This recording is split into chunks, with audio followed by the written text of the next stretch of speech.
Hello, friends. This is Sam Cheney reporting for Weaponized News. Today, July 30th, 2026. Thank you for joining us on this Thursday edition of Weaponized News. We have Ruckus on the line, so I'll try to get through the intro as quickly as possible here. It's going to go through all this horrific news. With us today on day 152, of the Iran war. It just is, it's a nightmare.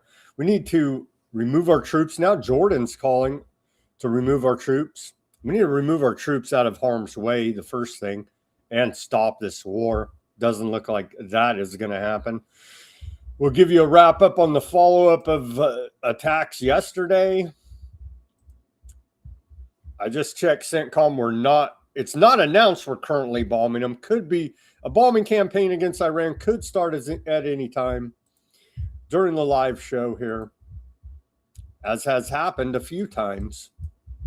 So we're praying for peace here. It doesn't look good. Things are only escalating.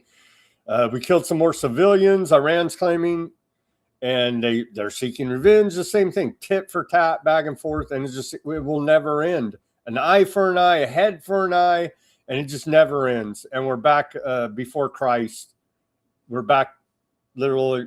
Our foreign policy is that of a caveman at this point. We've got IDF soldiers go AWOL. They got pissed off because one of their commanders took down their satanic art there. We'll cover that story. It's like you can't even make this stuff up at this point. Just the pure evil that we're up against here now. So the ins and outs of the Iran war ongoing here. We got a bunch of AI technocracy news. The White House launched another government website. Somehow they're Republican, capitalist, free marketers. They're total communists. I mean, government. We got another report on government buying a bunch of equity stakes in these companies. It's just like, this is your corporate fascist government. So vote Republican in November or the commies are going to take over. Bro, the government's already commies. Give me a friggin' break. We got all that news. That's crazy, creepy centaur. We're going to take a look at that. These bastard AI companies buying up rare books and used books and scanning them into their systems and then destroying them. More on that. That's got me pretty pissed off. Everybody should be pissed off, even though I know books and reading and even knowing anything is a big conspiracy theory. But we should be upset. I'm upset. I know Ruckus is upset about it as well. I did look up Jared Leto follow-up, and yeah, he bought that freaking where they filmed the freaking moon landing, most likely, right? He bought Wonderland Air Force Base. We'll take a look at that upon the news of accusations of him being a PDF like all the rest of them, right? And so, but we'll take another look at that today. Again, a bunch of economic news, a bunch of geopolitical news. Spain is being invaded. Spain's being invaded there. We'll take a look at that. A Russia-Ukraine war. The controlled demolition of Lebanon continues, and the genocide there in Gaza continues. All that and much more on this Thursday edition of Weaponized News. Let's get to this day in history. We'll get Ruckus on here and try to get through this nightmare. All right, on this day in history, we go all the way back. On this day of July 30th, we go all the way back to the year 762. Baghdad, there in modern-day Iraq, is founded. We should probably just, wipe the whole thing out. We probably haven't killed enough Iraqis yet. We did kill some Iraqis yesterday, and that's what America does, right? On this day in 1619, House of Burgesses in Virginia forms, first elected American governing body, and everything started going to shit ever since. So the government is evil. The government is slavery. The government is mind control. we should, the very least we can do is reject all things government. Just simply reject it. That's the very least of the things we can do here now. On this day in 1715, Spanish gold and silver fleet disappears off the Florida coast. And then everybody should love this one. On this day in 1733, we had some 33 columns there. Society of Freemasons opens first American lodge in Boston, 1733. Wouldn't you know? On this day in 1863, eye for an eye. As Mighty White of then President Abraham Lincoln issues eye for an eye order to shoot a rebel prisoner for every black prisoner shot. So it was Mighty White of old Abraham Lincoln there. On this day in 1869, we saw the world's first oil tanker, the Charles, departs from the United States for Europe, carrying 7,000 barrels of oil. Now it's about just blowing up oil tankers all over the place. So we'll have that in our Strait of Hormuz coverage. 1928 on this day, George Eastman shows the first amateur color motion pictures to guests at his New York house, including Thomas Edison. On this day, 1935, first Penguin books published, starting the paperback revolution. And again, now these bastard criminal AI companies are trying to do away with all knowledge. They're trying to control all knowledge essentially here now. And they're just criminal thieves. They're not really that smart. They're thieves and bastards on top of it. 1945 on this date, we saw the sinking of the USS Indianapolis after allegedly, I'm going to add allegedly here now, after allegedly delivering the atomic bomb across the Pacific. Cruiser USS Indianapolis is torpedoed and sunk by Japanese submarine I-58, killing 880 of the crew, many of whom are attacked and eaten by sharks, partially inspiring the movie Jaws. On this day in 1956, then President Dwight D. Eisenhower signs a law officially designating, quote, "In God We Trust" as the national motto of the United States. My question is, what God are they talking about? I don't think it's Jesus of Nazareth. I think it's their freaking go to Mindy's Satan God is who they're talking about. On this day in 1966, U.S. warplanes bomb the demilitarized zone between North and South Vietnam. When are we not bombing something? That's really the question. On this day, 1975, U.S. Teamsters President Jimmy Hoffa disappears in suburban Detroit. Where is Jimmy Hoffa? Who knows? Hoffa legally declared dead in 1982. They still never recovered his body. On this day in 1976,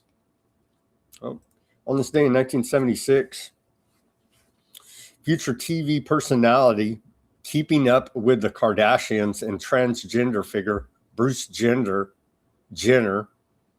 now Caitlyn Jenner, sets a world record with 8,618 points to win decathlon gold at the Montreal Olympics. What a turnaround for Caitlyn Jenner. On this day in 2002, then U.S. President George W. Bush signs the Sarbanes-Oxley Act into law, legislation designed to prevent future accounting scandals such as Enron's bankruptcy. They're doing the same thing with the circle jerk of AI. They're literally doing the Enron fraud. Good job there, Sarbanes-Oxley. And then finally, on this day in 2003, I didn't realize they were making the Volkswagen Beetles this long.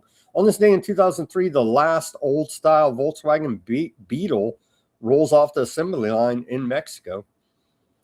And did you guys, I don't know, when I was growing up, there was always this guy, right there, right, 2003. There was always this guy that was always working on his Volkswagen motor. And it's like, dude, like I've known you like the last 6 years and you're still in your garage working on your freaking VW motor. I don't know if you guys knew that guy, but it seemed like every community had that guy that was always working on his VW bus that could just never, like, dude, you've been working on this motor for 6 years. Like, get the thing running already. You know what I mean? I don't know if you guys remember that as a kid. I remember it as a kid. Anyhow, on this day in our civil liberties history, going back to the year 1964, FBI adds KKK to notorious COINTELPRO program under pressure from Lyndon Baines Johnson. The FBI on this day added the KKK as a target of its secret and notorious COINTELPRO program. COINTELPRO was a secret FBI operation that included illegal actions such as burglaries and the theft of documents, wiretapping, the forgery of documents, and other efforts to disrupt political targets. Its principal target was the Communist Party, along with some other left-wing groups, under pressure from President Johnson to act on civil rights, mainly because of the murder of 3 civil rights workers in Mississippi. The FBI on this day extended its COINTELPRO program to the Ku Klux Klan. The FBI added the, quote, new left, meaning mainly anti-Vietnam War and black militant groups, to the COINTELPRO's targets. Existence of the COINTELPRO program was first discovered when political activists burglarized the FBI office in Media, Pennsylvania on March 8, 1971, and stole and released documents to the media. Only one document among those stolen contained the word COINTELPRO, but the first news stories based on the documents in March of 1971 spurred further inquiries, and the nature of the program was later revealed.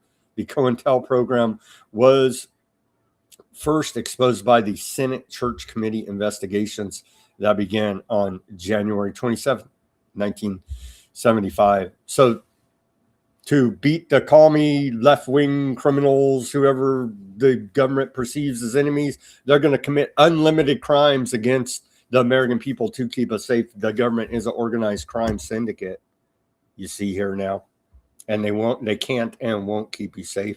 Here's our segue to the news. Journalist Sam Husseini confronts alleged Palestinian. He's not. He's an ultra-Zionist. Senate Majority Leader Chuck Schumer. Let's take a look here. Trump has turned it into the single most profitable scam of his. Please sit down. Please sit down. Genocide. What can be more corrupt than that in genocide?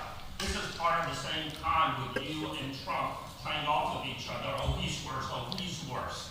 You were put on notice in November of 2023 by the Center for Constitutional Rights and other legal and human rights organizations. Notice on potential legal liability for aiding, abetting, inciting, or conspiring to commit genocide through congressional acts and demand. You were put on notice, and you backed it, and you backed the genocide to the hilt for years on end. How dare you talk about corruption? How dare you talk about corruption? Thank you for your diatribe. Now, let's continue. Let's continue and let the people didn't come to hear you. You should be questioned about your diabolical record. It's amazing that you can show your genocidal face in public, Mr. Senator. Mr. Senator. Shame on public citizen for not allowing questions to this genocidal maniac. Shame, yeah. Corruption. Good for you, Sam Husseini. Good for you, man. If every journalist would call out these criminals like that, we'd have a different country here, Ruckus. How you doing this Thursday? You're funny. I have it on good authority. The only type of media who's going to call out the current administration is fake news, obviously. They're communists. They're all communists, Sam. Are you a communist? You better not be a communist. They said either vote for the scientific dictatorship technocracy or the commies are taking over, Ruckus. I don't know what we're going to do. Mm-hmm. Yeah, this is why I don't do politics. The choices are getting increasingly worse every time, if you can call them choices. At least, you know, when it's like Coke versus Pepsi, sure, Coke and Pepsi taste good. Whatever this crap is, it's like Tab versus Diet Crystal Pepsi. It's disgusting. You know, nobody wants this crap. It's Goy Hebrew cricket slurry, I think is what it is, really. We should ask Fauci. Oh, well, we can't because he keeps pleading the fifth. That's what I was going to say, too. Will you admit finally here now on Weaponized News, Ruckus, that you're bad and Fauci's good? No. I know you're a huge fan, but whatever. I'm a huge fan of Fauci, and all healthy people are bad, and Fauci, the science is good. And that's the way it is, and that's the way it's going to be. Don't worry, you'll see this guy hanging outside your window soon enough. He'll set you straight. Donald Trump reportedly exploded in anger during a security briefing, shouting and cursing over lack of progress in the Iran war and the military options presented to him, according to a report from NBC News. Citing a U.S. official and a source familiar with the meeting, NBC said Trump exploded, was yelling expletives, and became increasingly exacerbated. By Iran's refusal to agree to a deal. There was no real strategy for how long or what they should do to get to an end point. A Trump ally told NBC he did not intend this to be a long, drawn-out war. Too late. Too late, bro. We're on day 152. U.S. strikes. This is from yesterday. U.S. strikes IRGC targets after attempted Iranian attacks. I'm reading you right from U.S. Central Command Post here now. They say at 10 p.m. Eastern Time yesterday, U.S. Central Command forces successfully completed a heavy wave of strikes against Iran in response to yesterday's attempted missile attacks on U.S. forces. CENTCOM assets struck dozens of IRGC targets in Iran, including military command centers, missile and drone facilities, coastal surveillance and defense sites, and maritime capabilities. The strikes aimed to further diminish threats by Iran and its proxies to American forces, commercial shipping, and neighboring countries. The previous day, July 28th, IRGC forces launched multiple ballistic missiles from Iran in an attempt to surprise attack U.S. forces based in the Middle East. All Iranian missiles were successfully intercepted. More than 50,000 U.S. service members are currently deployed to the Middle East and remain highly vigilant, focused, lethal, and ready. So aren't these 50,000 U.S. service members deployed to the Middle East just being used now as pawns in the game, cannon fodder to be blown up, to piss off America, to try to rally some support for this very unpopular Iran war, Ruckus? That remains to be seen. They could also be used to just do the thing that we traditionally do. So, you know, it is what it is. CENTCOM said U.S. forces completed heavy wave. They have video. We don't even play the video. Here's Shadow President Millet here. He did a big interview with NBC or ABC News. We'll try to spare you and not play much of it. But here he is. What is he? He's claiming here. He's made a few very bold claims. Here he's claiming that he says there will be no Palestinian state. So there will be no two-state solution. Do you support a Palestinian state? No, I'll tell you why not. Because we had one. It's called Gaza. And in fact, it was a de facto Palestinian. Well, they didn't want you to hear that whole clip. So there will be no two-state solution, obviously. U.S. strikes hit 2 locations in Iran's Fars province this morning, according to the governor there. Here's some of that damage. So we do like to blow up Iran.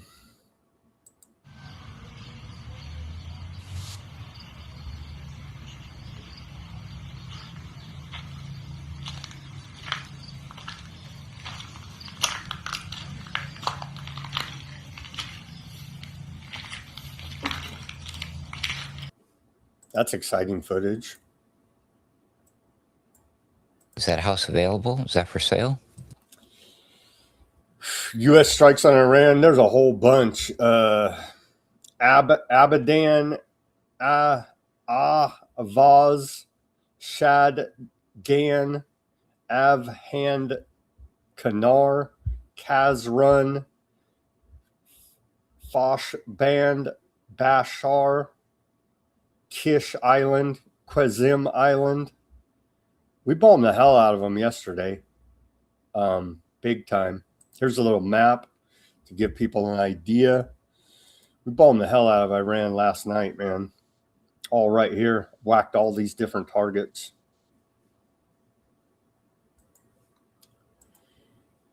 Are these like schools and hospitals or something? Yeah, mostly. No. Well, I read you where CENTCOM said. But how many times? I know, but that's what they'll say. So they'll say if it's a drone factory, it'd be like, which was hiding under a kindergarten, or whatever they say. It's ridiculous.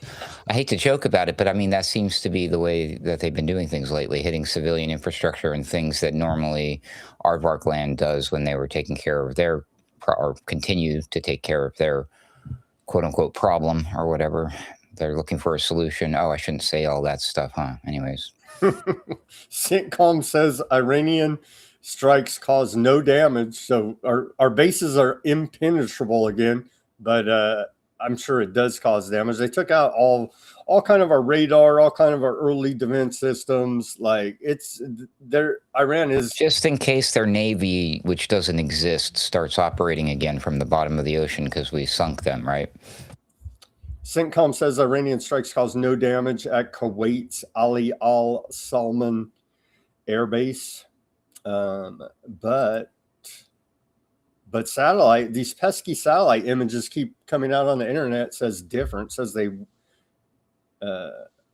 whacked that. Sentinel-2 low resolution satellite imagery reveals new damage at the air base there in Kuwait.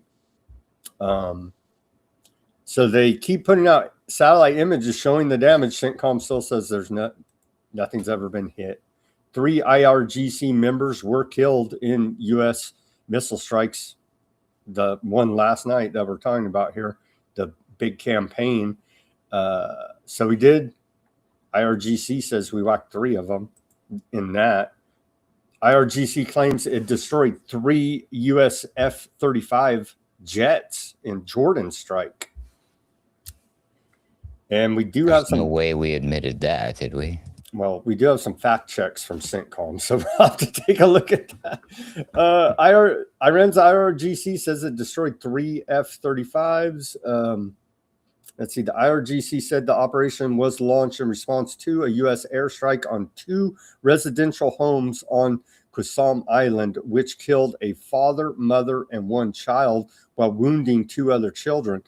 Iran says its aerospace force, which we've blown up many times, but somehow they're still around, targeted the parking apron and maintenance hangars housing U.S. F-35 jets at Mawafqa Salti Air Base in Jordan with several ballistic missiles. The IRGC said the strike completely destroyed 3 F-35 fighter jets and inflicted heavy damage on 3 others. It also said several U.S. officers and technical and maintenance personnel were killed. The statement praised the support of the Jordanian people, particularly groups of Jordanian elite, and said the operation was intended to help free Jordan from U.S. military presence, adding that the struggle would continue until the last U.S. forces leave the region. And here's the nice little sticker they put on the side of their missile. They said, Pharaoh-like child killers and Abu Lahab-like incompetence cannot claim the mantle of Abraham Accords. So that's a nice little message they put on the side of that missile. It's all the rage these days to just scrawl things on weapons of destruction. Neat. IRGC claims it destroyed drone hangars at U.S. base in Kuwait. So they're making big claims, but I think we did have a fact check later here from Kuwait's military said Iranian missile and drone attacks struck a building belonging to a Chinese company. It had in the country's north, killing one worker and causing significant collateral damage. Are there a bunch of false flags? But before we get to that, sadly enough here, Ruckus, dozens of IDF soldiers desert the torture camp there. I don't even know how you say it. SDE Tiamen base after commander takes down banners in disciplinary action. Here's the headline out of Haaretz, and they highlight the fact here that, and we'll show you the images here. The Gavanti brigade soldiers walked off the base after their commander took down what he said were signs depicting Satan and the angel of death, which allegedly glorified hazing of younger troops, which soldiers said some of them commemorated soldiers killed in Lebanon. As of Thursday evening, all soldiers but one platoon have returned to their base. More reporting on that. I do believe we have the images here. Let's see. Yeah, here's the image of their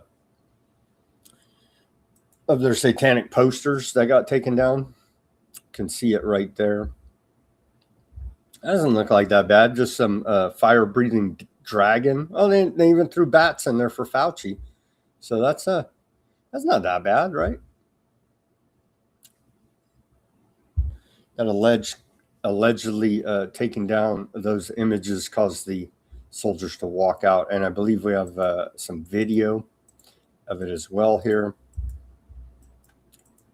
Yeah, here we go. This is very confusing. So just I want to clarify. The soldiers put up stuff that's bad. The commanders did the right thing and took it down. The soldiers were pissed off and walked out. Is that correct? Pretty much. Okay, because it's very confusing. All right, go ahead. But they're all working at this torture factory there. So maybe the commanders are like, we don't want to put it on Front Street that much. Here's some video of the walkout.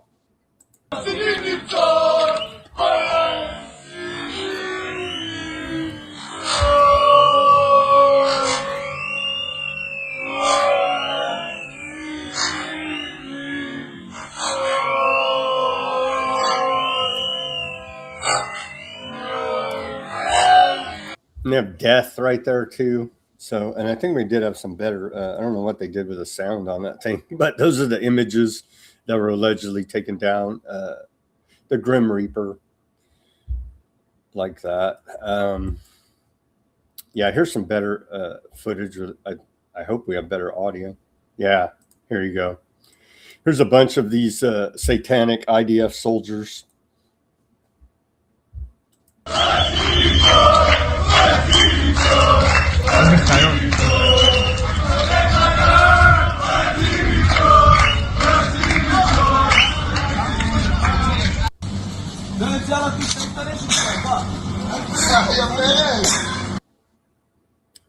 Yeah, so they were mad. They tore down their Satan pictures and they threw down their weapons and said, if you're not going to let us have our Satan pictures, we're out. But most have returned. There's got to be more to this story. This just doesn't make any sense at face value. Maybe it's the satanic part that's throwing me off. It's because the commander, according to the story there, according to the commander, these things are satanic, right? Mm-hmm. That's how he described them. Those were his words, right? Okay, so... And that's from Haaretz. That's mainstream Aardvark right. news. So what really are these things? Is this one of those, like, there's special sects within certain religions? I don't want to, there's certain religions within religions that are a little more extreme than others, we'll just say, right? Is this that kind of an instance kind of thing? Let me read. I'll read you from Ynet here. That's mainstream Aardvark news too. They say dozens of soldiers from the Gavati Brigades battalion left the base without authorization early afternoon this afternoon, their time, after commanders removed signs and symbols tied to a long-standing battalion tradition, prompting widespread coverage in the Arab media that portrayed the incident as a rebellion within the IDF. The soldiers were filmed leaving the base while chanting and an obscene slogan against their officers.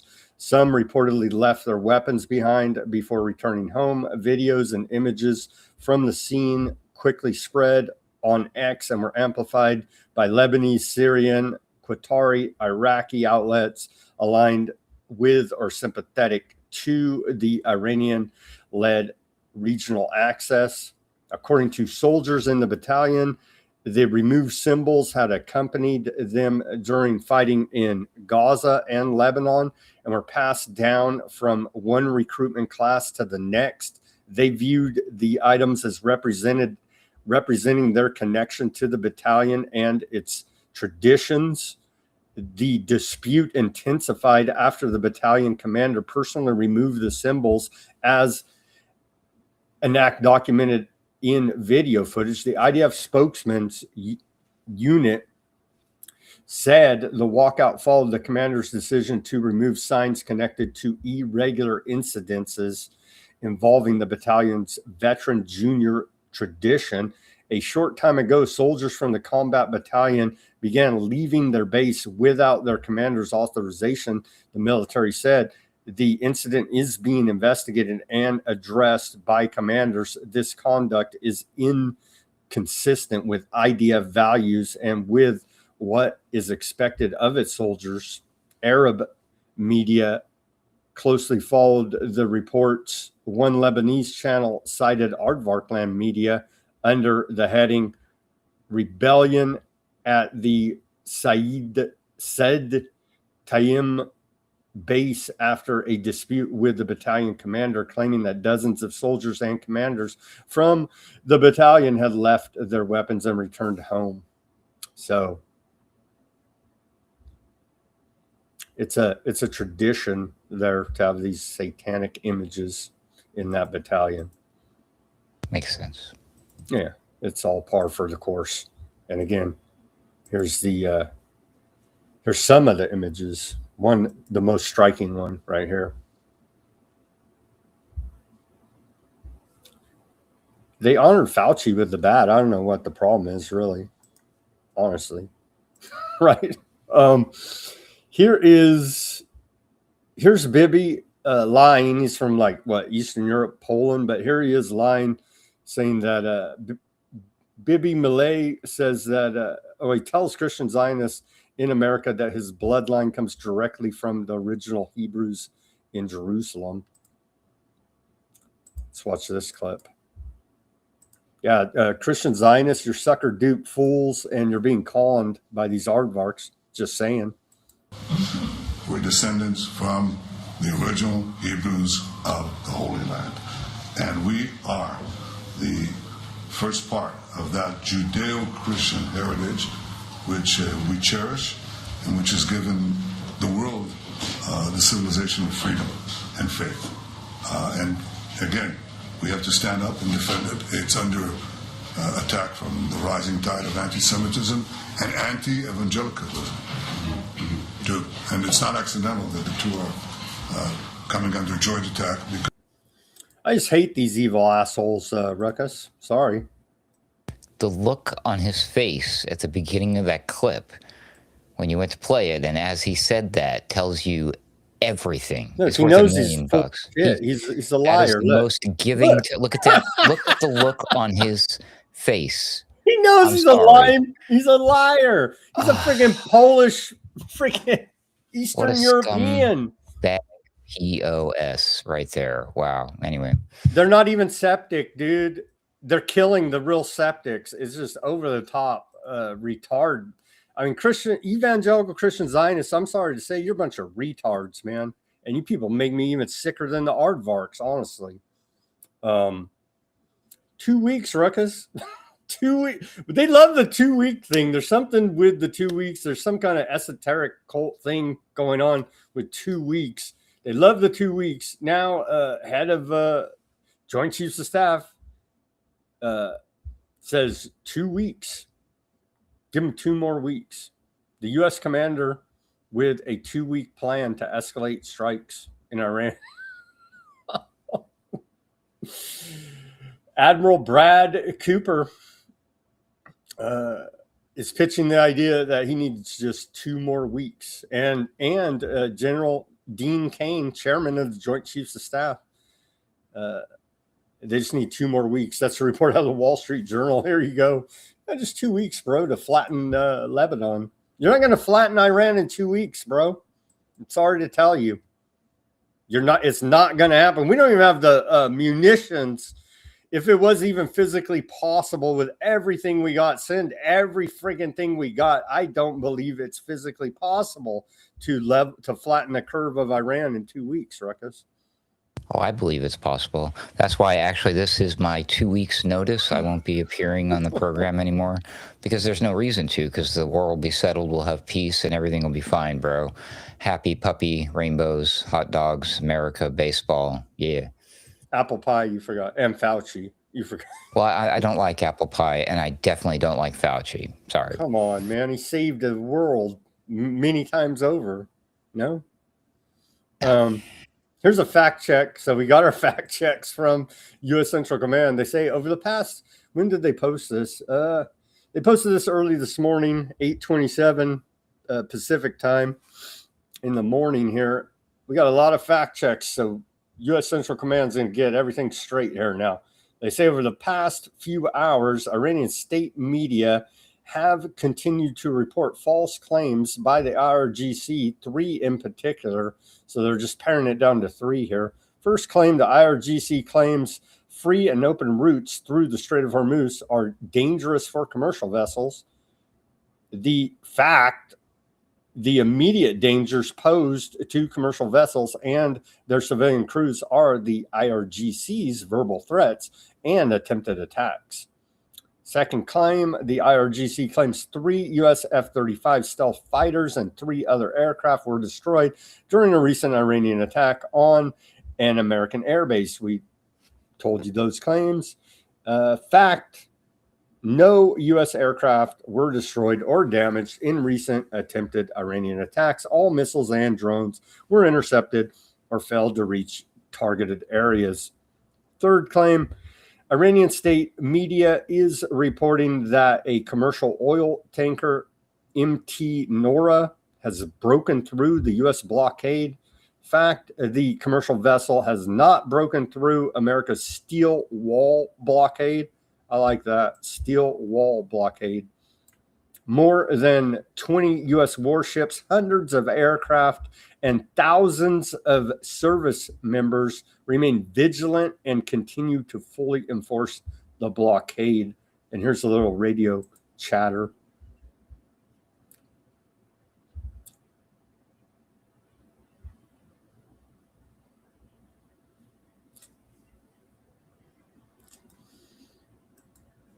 That's fun. CNN's reporting here now, U.S. weapons stockpiles continue to dwindle with permanent end to Iran war nowhere in sight. The U.S. military weapons stockpiles, including its inventory of critical air defense missiles, remain severely depleted following a major flare-up of the war with Iran. A major flare-up. Oh, man. Hemorrhoids? According to 3 sources familiar with recent Pentagon, yeah, it was a case of herpes or hemorrhoids, something. It was a major flare-up. According to 3 sources familiar with recent Pentagon data and a new report by outside analysts, a substantive settlement to end the conflict remains elusive, and the shortage of the missiles could impact the U.S.'s ability to engage on other fronts. In a Monday report, researchers from the Center of Strategic and International Studies think tank estimated that fewer than 827 Patriot interceptors remain in U.S. stockpiles and fewer than 278 THAAD ballistic missile interceptors are left. The 3 sources familiar with the matter who requested anonymity to discuss U.S. stockpiles told CNN that the CSIS estimates were close to internal government figures.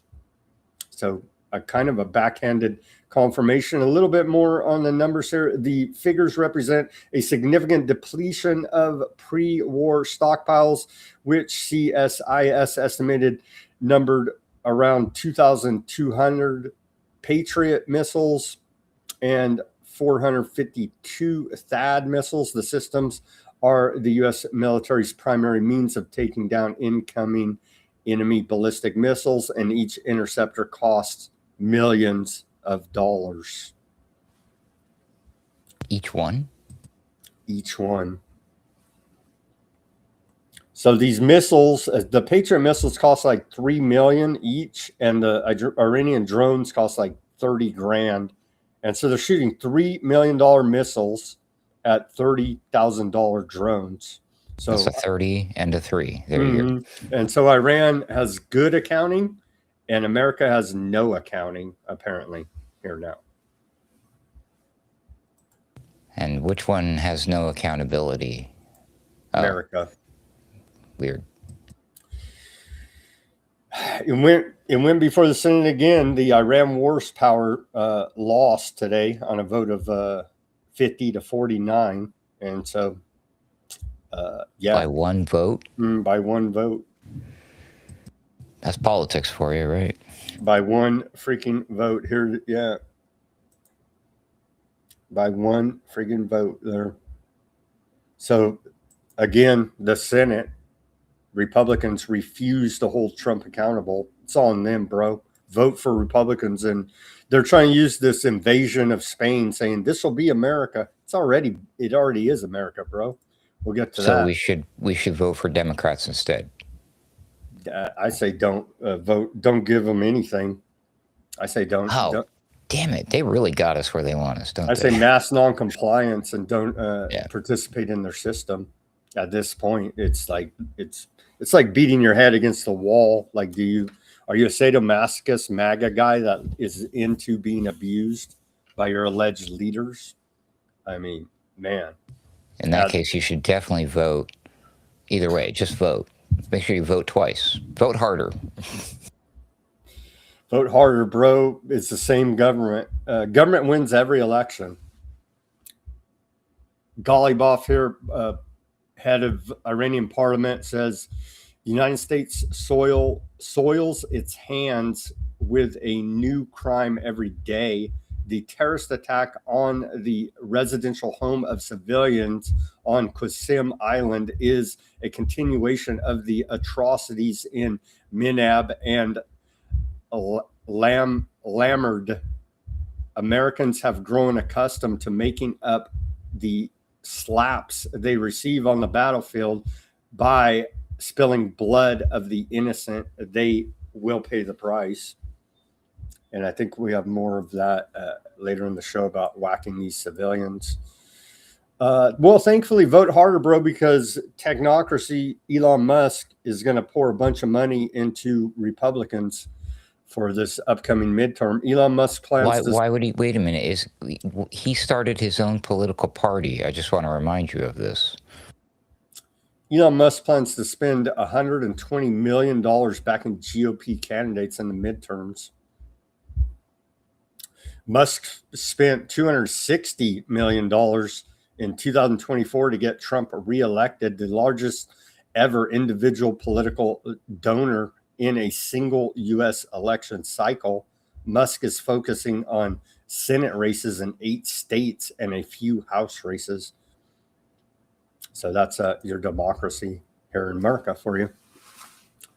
The FCC just added foreign-made advanced robots, humanoids, and quadrupeds to its covered list over national security and supply chain concerns.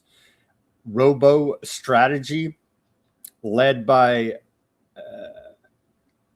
Key Wank Craig, holds a portfolio of U.S. robotics companies, including Standard Bots, which builds its arms in New York.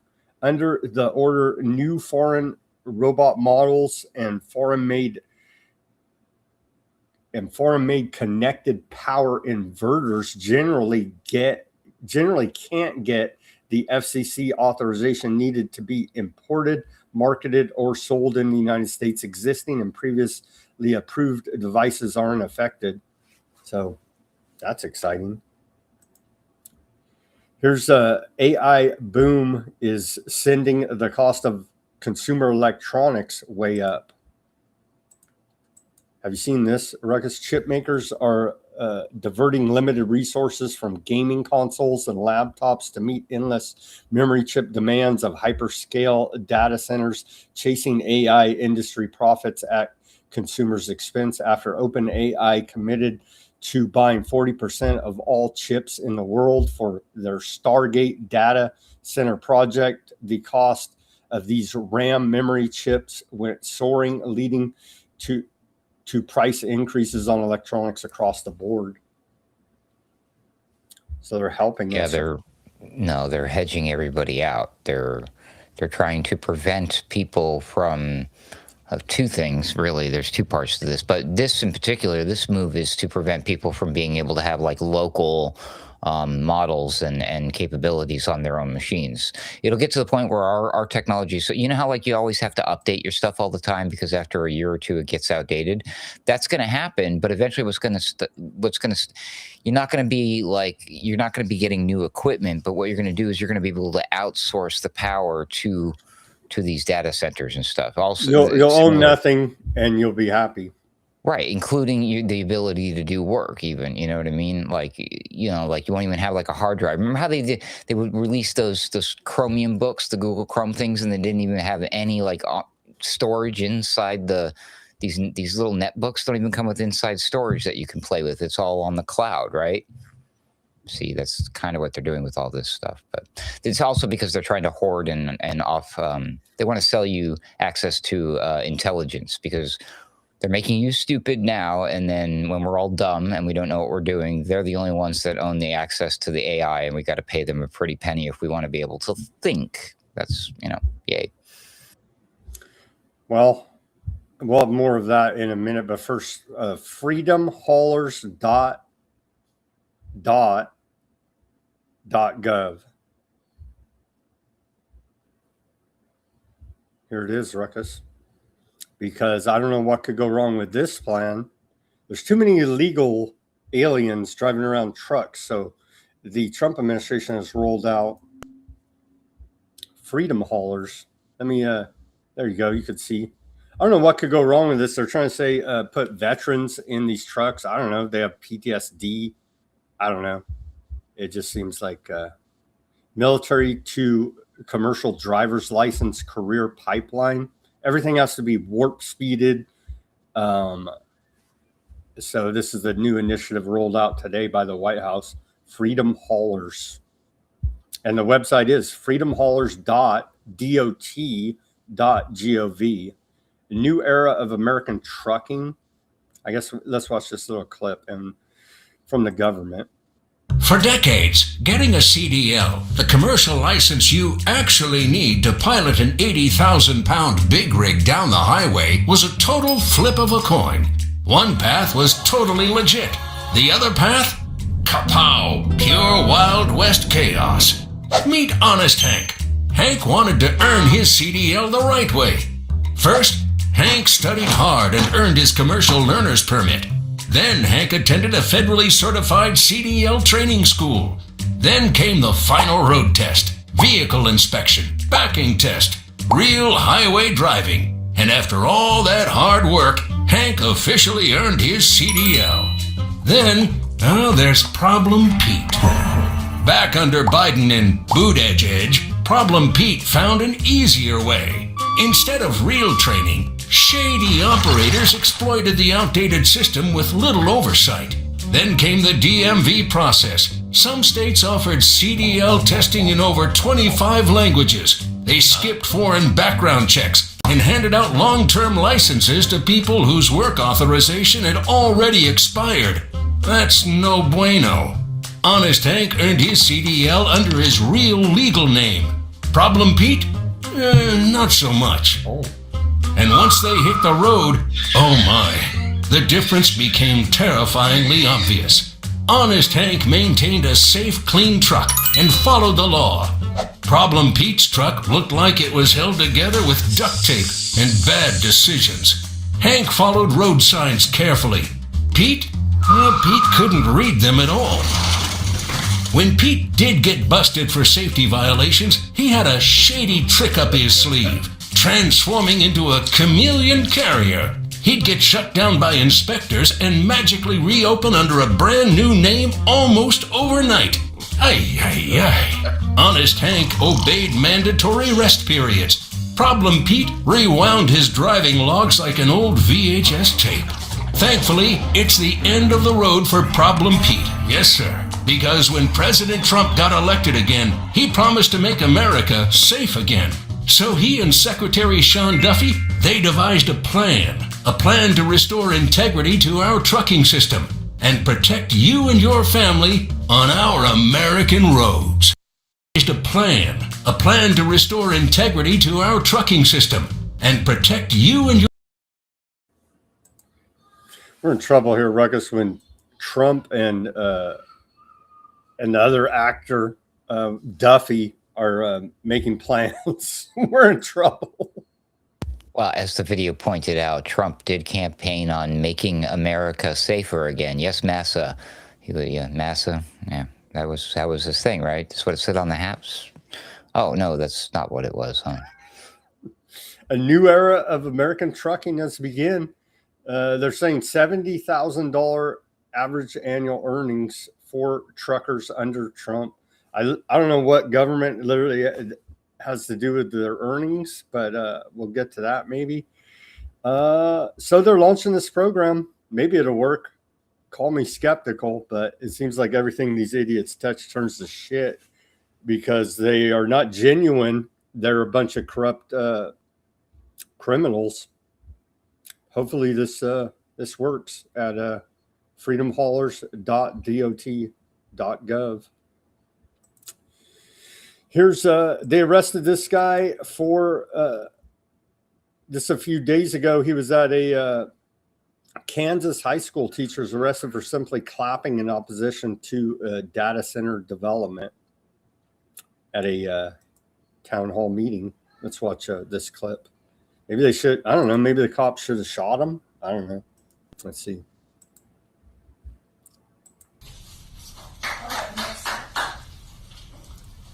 Ask them to leave. Can I? Chief, will you take the next person out that claps or anything, please? Thank you. Yes.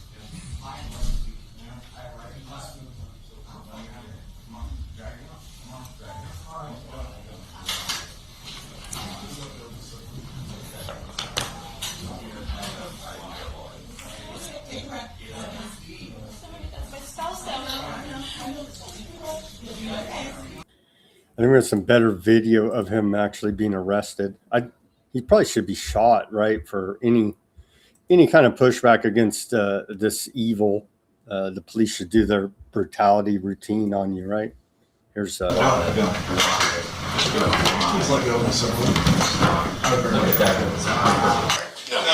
Jay. I'm just asking. Yeah, turn over. Come on. Get on your feet. Get on your feet, dude. It's not okay. Not okay, guys.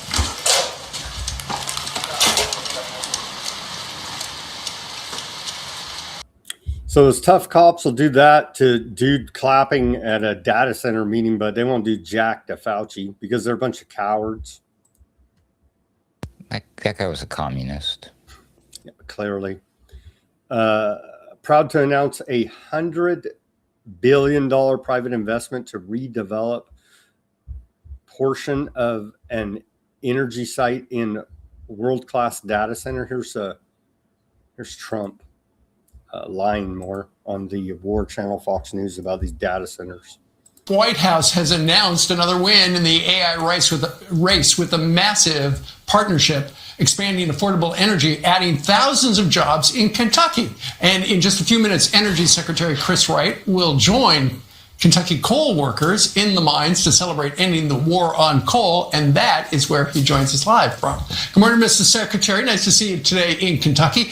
Tell us a little bit about the big announcement this morning on data centers and Kentucky and people who are looking for jobs. So the big announcement this morning is about the Paducah gaseous diffusion plant used to enrich uranium right after World War II to build our original arsenal. And then that facility was decommissioned over a decade ago. But we're announcing today a redevelopment of that site. There'll be a lot of new natural gas power plants, a large data center, thousands of jobs, and tens of billions of dollars of investment in rural Western Kentucky. And in fact, it's not just tens of billions, $100 billion privately funded investment is going to create about 3,500 jobs in building the data center, I understand, there in Kentucky, and then 500 additional.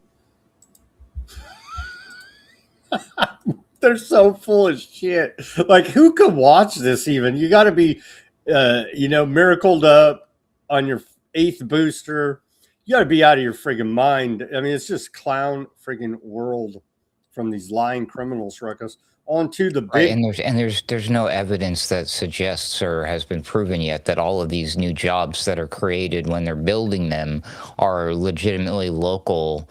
Like, is it local jobs, or are they bussing people in? Do they travel? They're going to bring your H-1B visas from India, and you're bad for being white. From Morocco. No, you're bad for being white. Anthropics, this has got me pissed off. I reported on it yesterday. I started seeing reports yesterday about it. Anthropics Project Panama destructively scanned books for AI training. Anthropic launched Project Panama in early 2024 to scan vast numbers of physical books from vendors like Better World Books, destroying the originals after digitizing them for large language model training.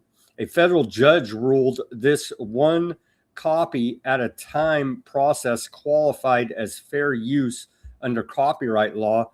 The revelations from unsealed court filings have sparked questions about preserving physical knowledge amid AI's hunger to clean text data, especially after Anthropic's separate $1.5 billion settlement over pirated books. What do you make of this, Ruckus? Well, I remember when this happened, because there was actually news about this a couple of years ago when they were first doing this or announcing that they wanted to do it. They launched it in 2024, so like 2 years ago. Sounds right. Yeah, I can't remember if I was still with TNT, but I definitely remember talking about this. It might have been something I included on my Daily Ruckus program or something we discussed on Boiler Room, something like that. But yeah, it's interesting that it pops up now and it's going mega viral. Everyone's flipping out over this thing, and it is terrible. But again, it's kind of not exactly what you think it is, but in a way it is. It's like, the assumption is that they're taking all of the books and destroying all. No, they're literally doing just one copy of particular books that they probably haven't already scraped. So it's just these very, the one-off instance, like they said, that's how they get away with it. But then it's disturbing and disgusting, especially if you're a book lover and a collector and all this stuff. It's horrible to watch what they have to do. Cut off the spine, there you go, and then put it inside this machine. That way it can actually flip each page and read it and whatever. The whole process doesn't even go as super fast as you would think. I would always think like Short Circuit, Johnny Five, he would read the book. It's kind of like that, but not like that. You know what I mean? But it's just like this. Yeah, they destroy the book, and that's horrible. But it's not every book in the world. It's not multiple copies of them. And again, why now? Why are we concerned about it now? It's kind of too late. They've been doing this for 2 years. Well, because the unsealed court documents are reigniting people's interest in. That makes sense.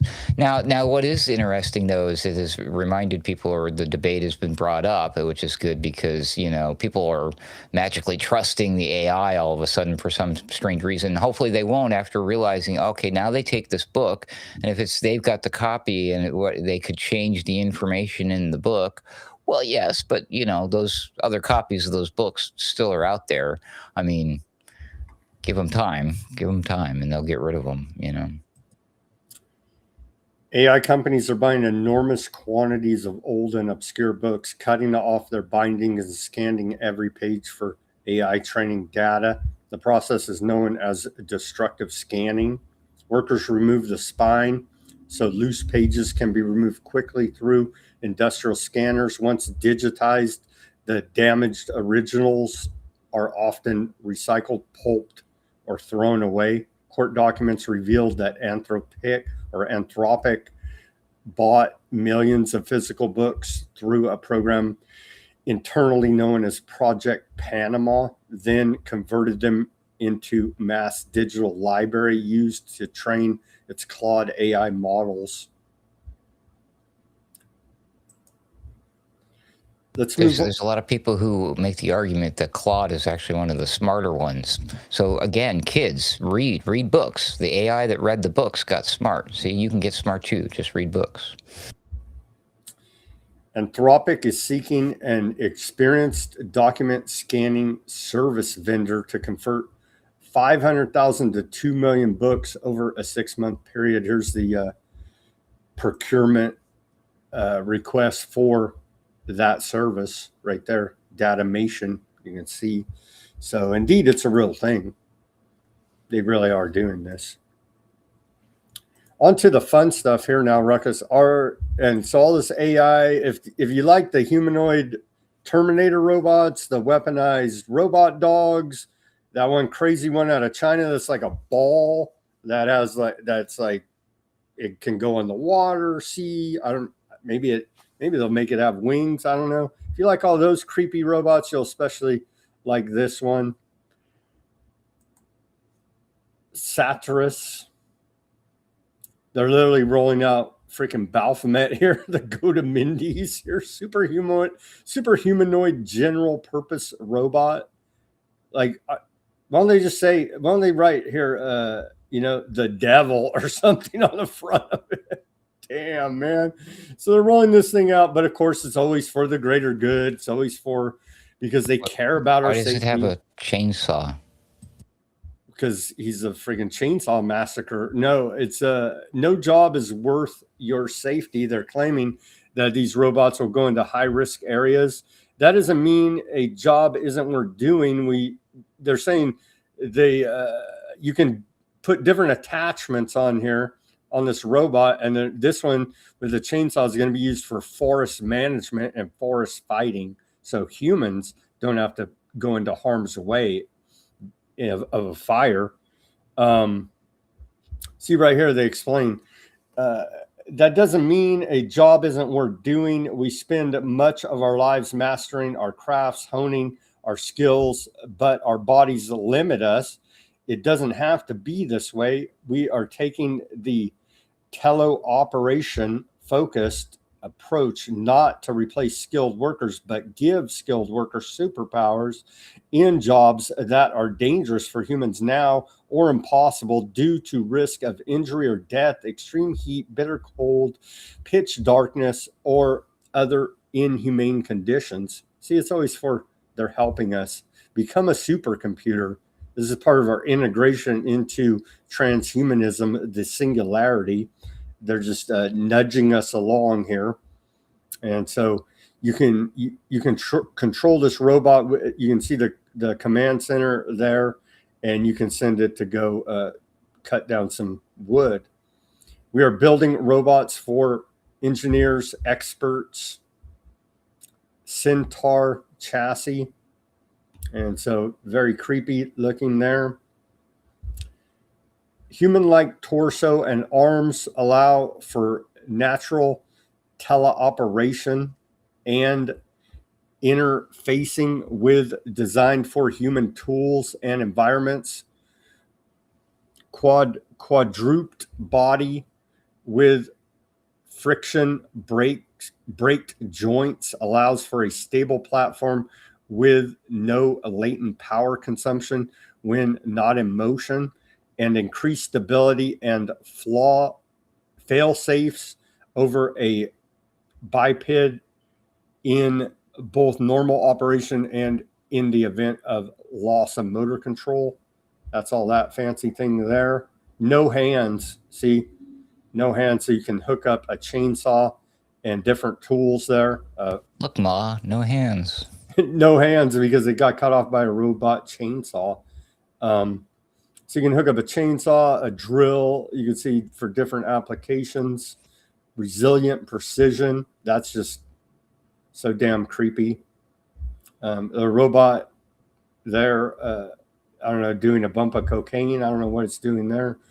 All limbs, torso, and head could be replaced and recalibrated in minutes if damaged, and share 3 common fasteners for the entirety of their service assemblies, bring certain precision to uncertain environments. This looks dangerous. Oh. This robot is more dangerous than it looks.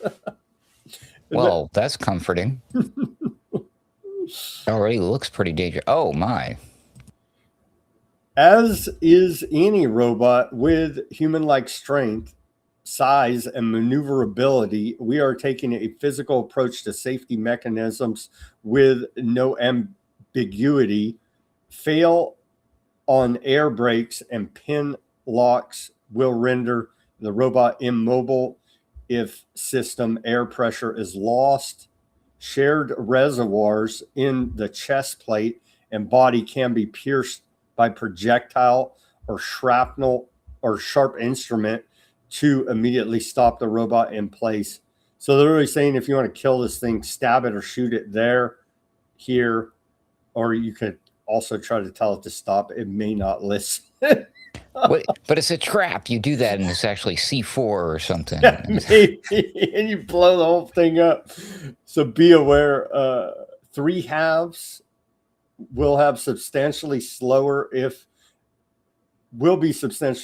if attempting to navigate a standard American 32-inch by 80-inch door, and cannot turn around in a 42-inch wide hallway or enter a door to the hallway oblonged to the hallway. Larger horns can be fit to prevent any passage through pedestrian doors.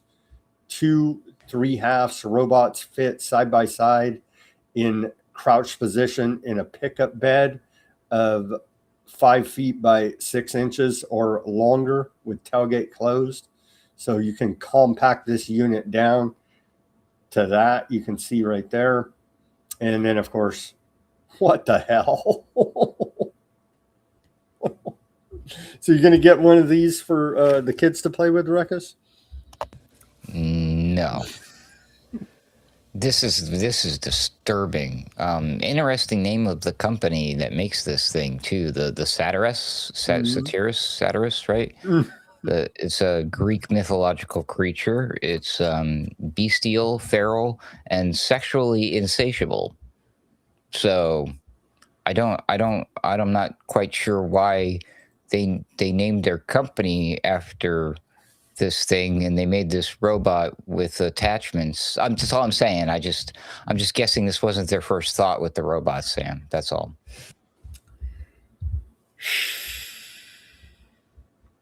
These guys are whacked out, man. They think they're going to create some AI god, and they all worship it. And they're tricksters. They're tricksters too, by the way. The satires. They're trickster gods, things, centaur creatures. Yeah. So they're telling you, it's like, oh, trust us, but don't trust us because we named ourselves something that you can't trust because it's a trickster. We're tricking you. This is fun. They just out in the open with this crap. It's wild, man. Sorry. It is pretty wild. All right, let's take our live commercial break here now. Give us the like, share, subscribe, push that notification button, please. We covered quite a bit on the first hour here. We're a little bit past the first hour. Check out weaponizednews.com/shop.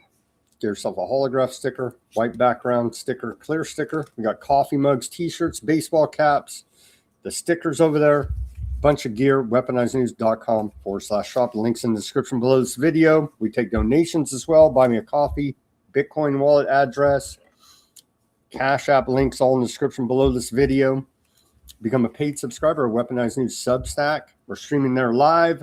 You'll get the full show, summary of the show, and links to almost everything we talk about. Weaponized News Substack. It's all free. Show your support for independent reporting and analysis brought to you 5 days a week.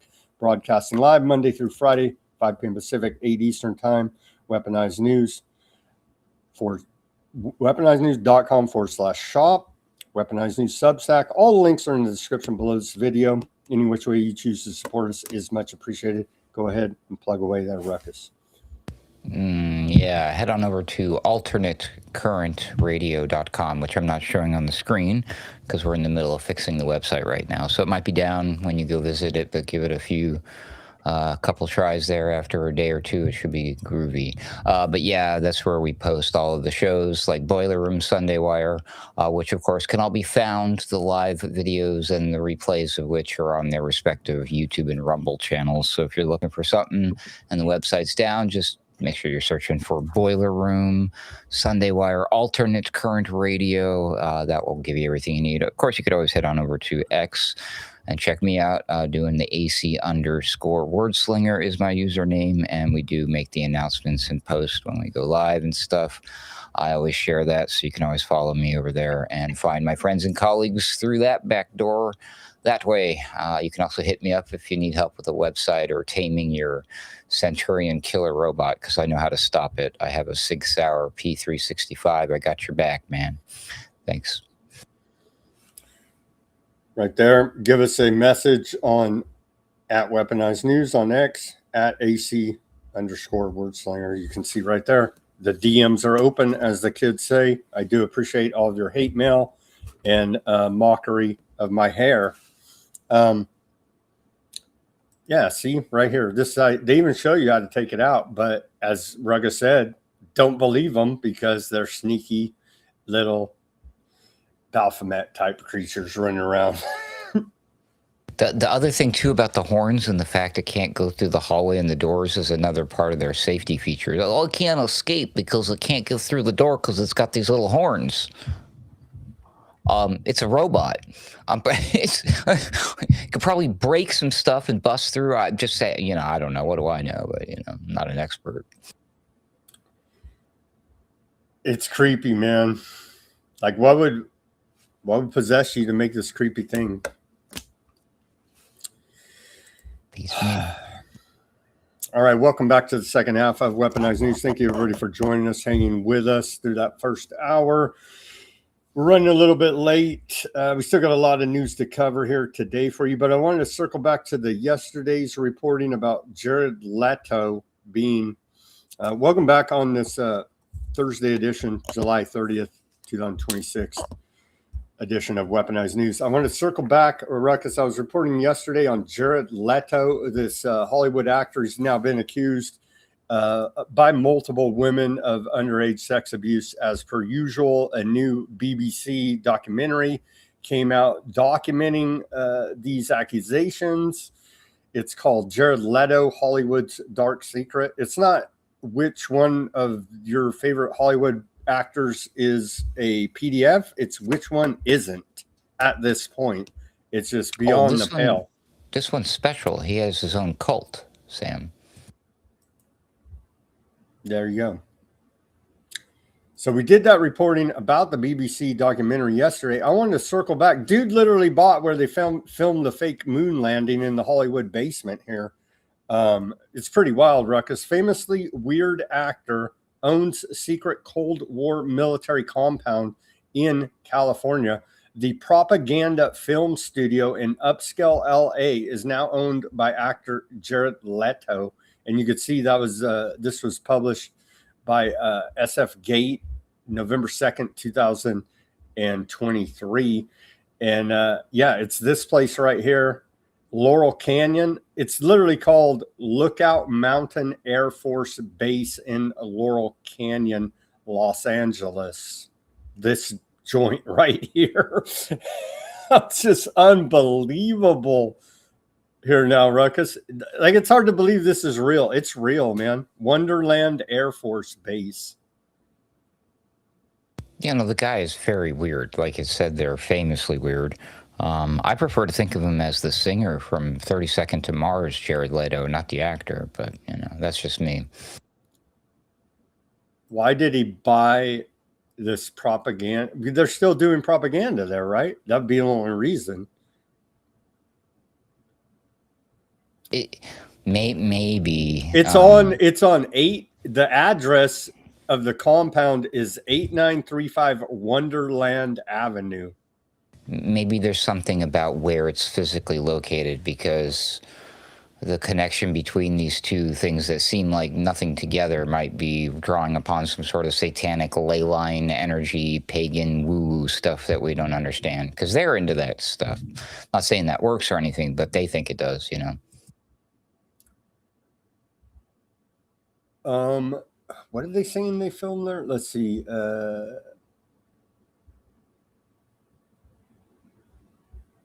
Footage produced at Lookout Mountain even made its way into some of Hollywood's most iconic films, including Stanley Kubrick's Dr. Strangelove.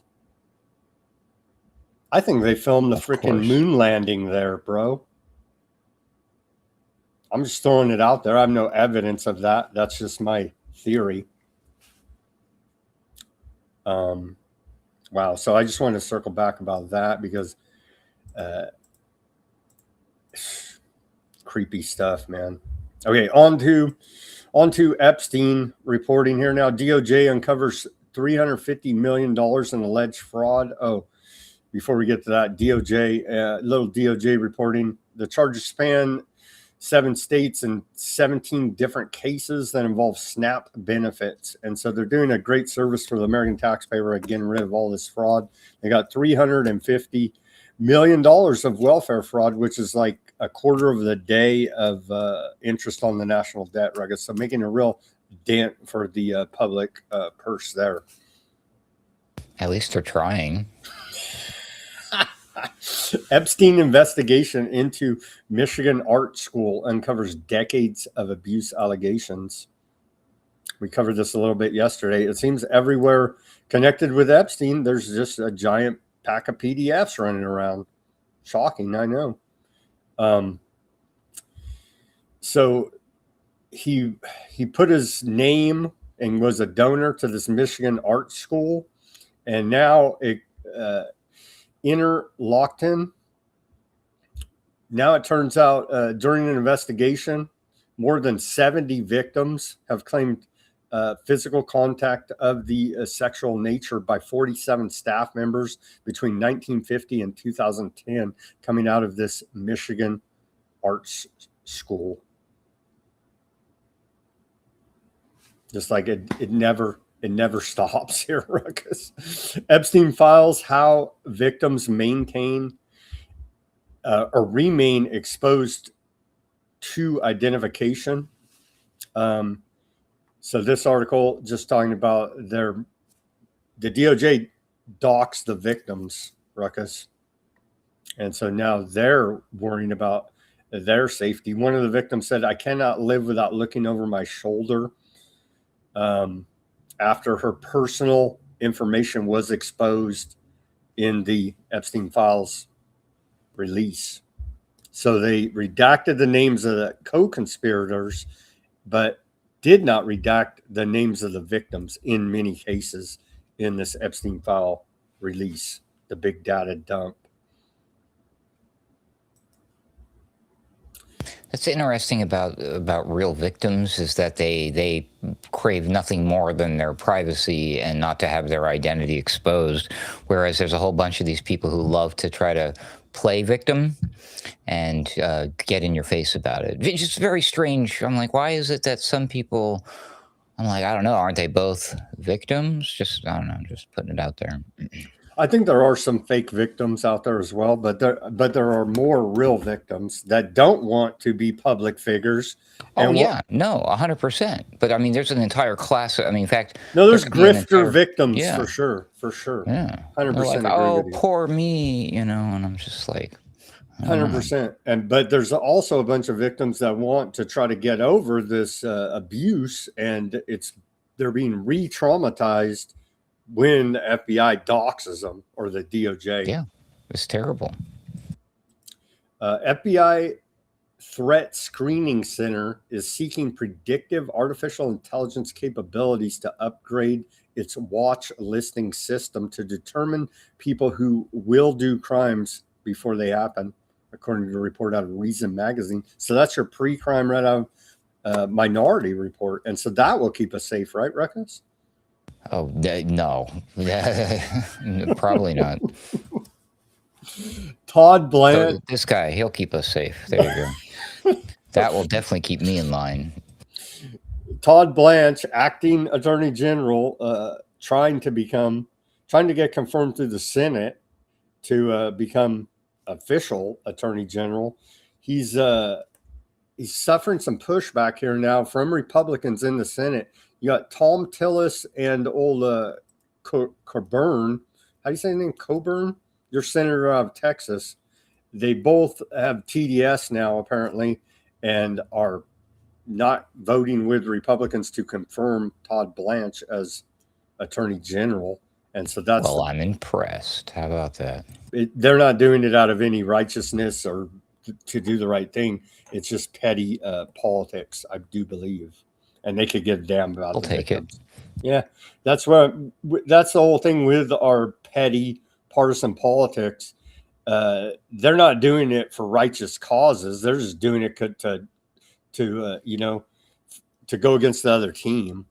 Both These sides. are the only wins we get anymore. The only wins we get is to spite the other side in their petty partisan domestic politics here in America.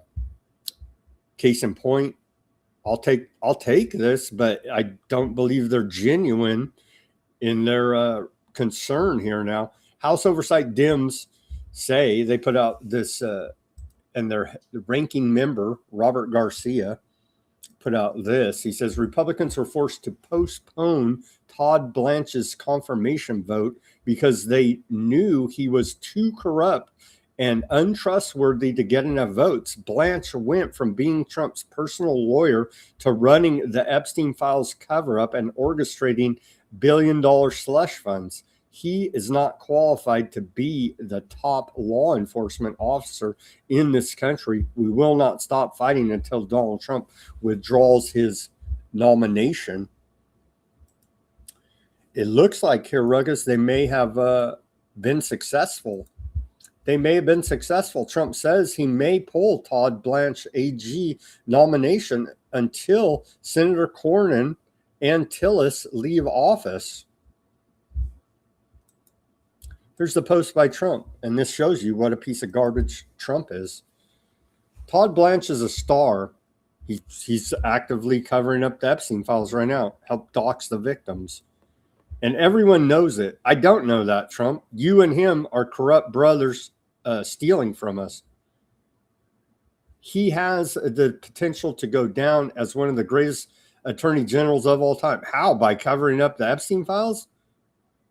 However, John Cornyn of Texas and Tom Tillis of North Carolina, both whom I refuse to endorse and whose political careers have been ended by my action are refusing to vote for this great nominee who will remain in any event as acting. Remember, both Cornyn and Tillis voted for Merrick Garland and others too numerous to mention. I have no objection to temporarily withdrawing Todd's name if they do not do the right thing and put him back after Cornyn and Tillis are out of office. I don't know, man. I don't know if this strategy is going to work out for them, because it looks like Republicans are going to lose the midterms here big time. Trump saying that he what does Trump know about doing the right thing? That's funny to me. Anyway, here's the oversight Dems put this out. The DOJ under Todd Blanche. Yeah, literally redacted. Yeah, that's pretty much there. So ongoing cover up by the Department of Justice, led by acting Attorney General Todd Blanche, doxing victims. Their friends could get hurt, Sam. Let's never forget.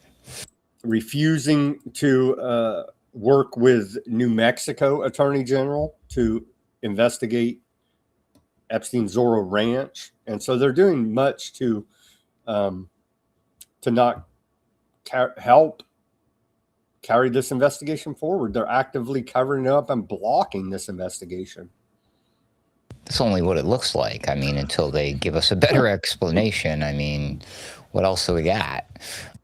It only looks that way, but they secretly, we just don't understand, because some anonymous internet riddler said 8 years ago that we just don't understand, you see. 7D chess, bro. No, we do understand. They're all part of the Epsteins, and we do understand. Sorry to report here. Okay, on to economic reporting. Usury is a sin. U.S. mortgage rates rise to 6.66%. 6.66. No, wait. What? Highest level in the year. Yeah. Oh, man. According They to, couldn't have fudged the number or come on. According to Unusual Wells, U.S. mortgage rates rise to 6.66%, highest level in the year. Again, usually I'm sure the internet is having a field day with this one. Here's a meme somebody posted under that report. There you go. Yeah, looks about right to me. It writes itself. I mean, come on. 55% of employers who laid off workers to use artificial intelligence now regret the choice, according to Forrester. Firms are learning that it costs more to run the AI than the human labor cost, and it was a big mistake in many cases here. Now, they bought the hype, and so then you got to question their leadership and running these companies. Who are these fools that buy any AI Sam Altman BS that he's selling, and the rest of these clowns as well? Bloomberg NEF projects U.S. data centers will consume nearly 20% of the nation's electricity by 2035.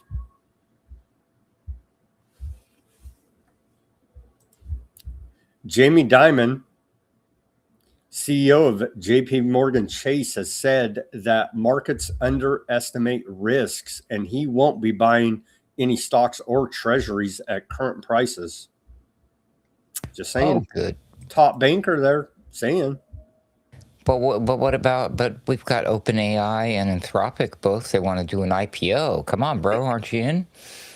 JP Morgan's out, or Jamie Dimon of JP Morgan is out. I would. This is what he's saying publicly? Yeah. Okay, that's very important. Thank you. I just wanted to make a mental note of that.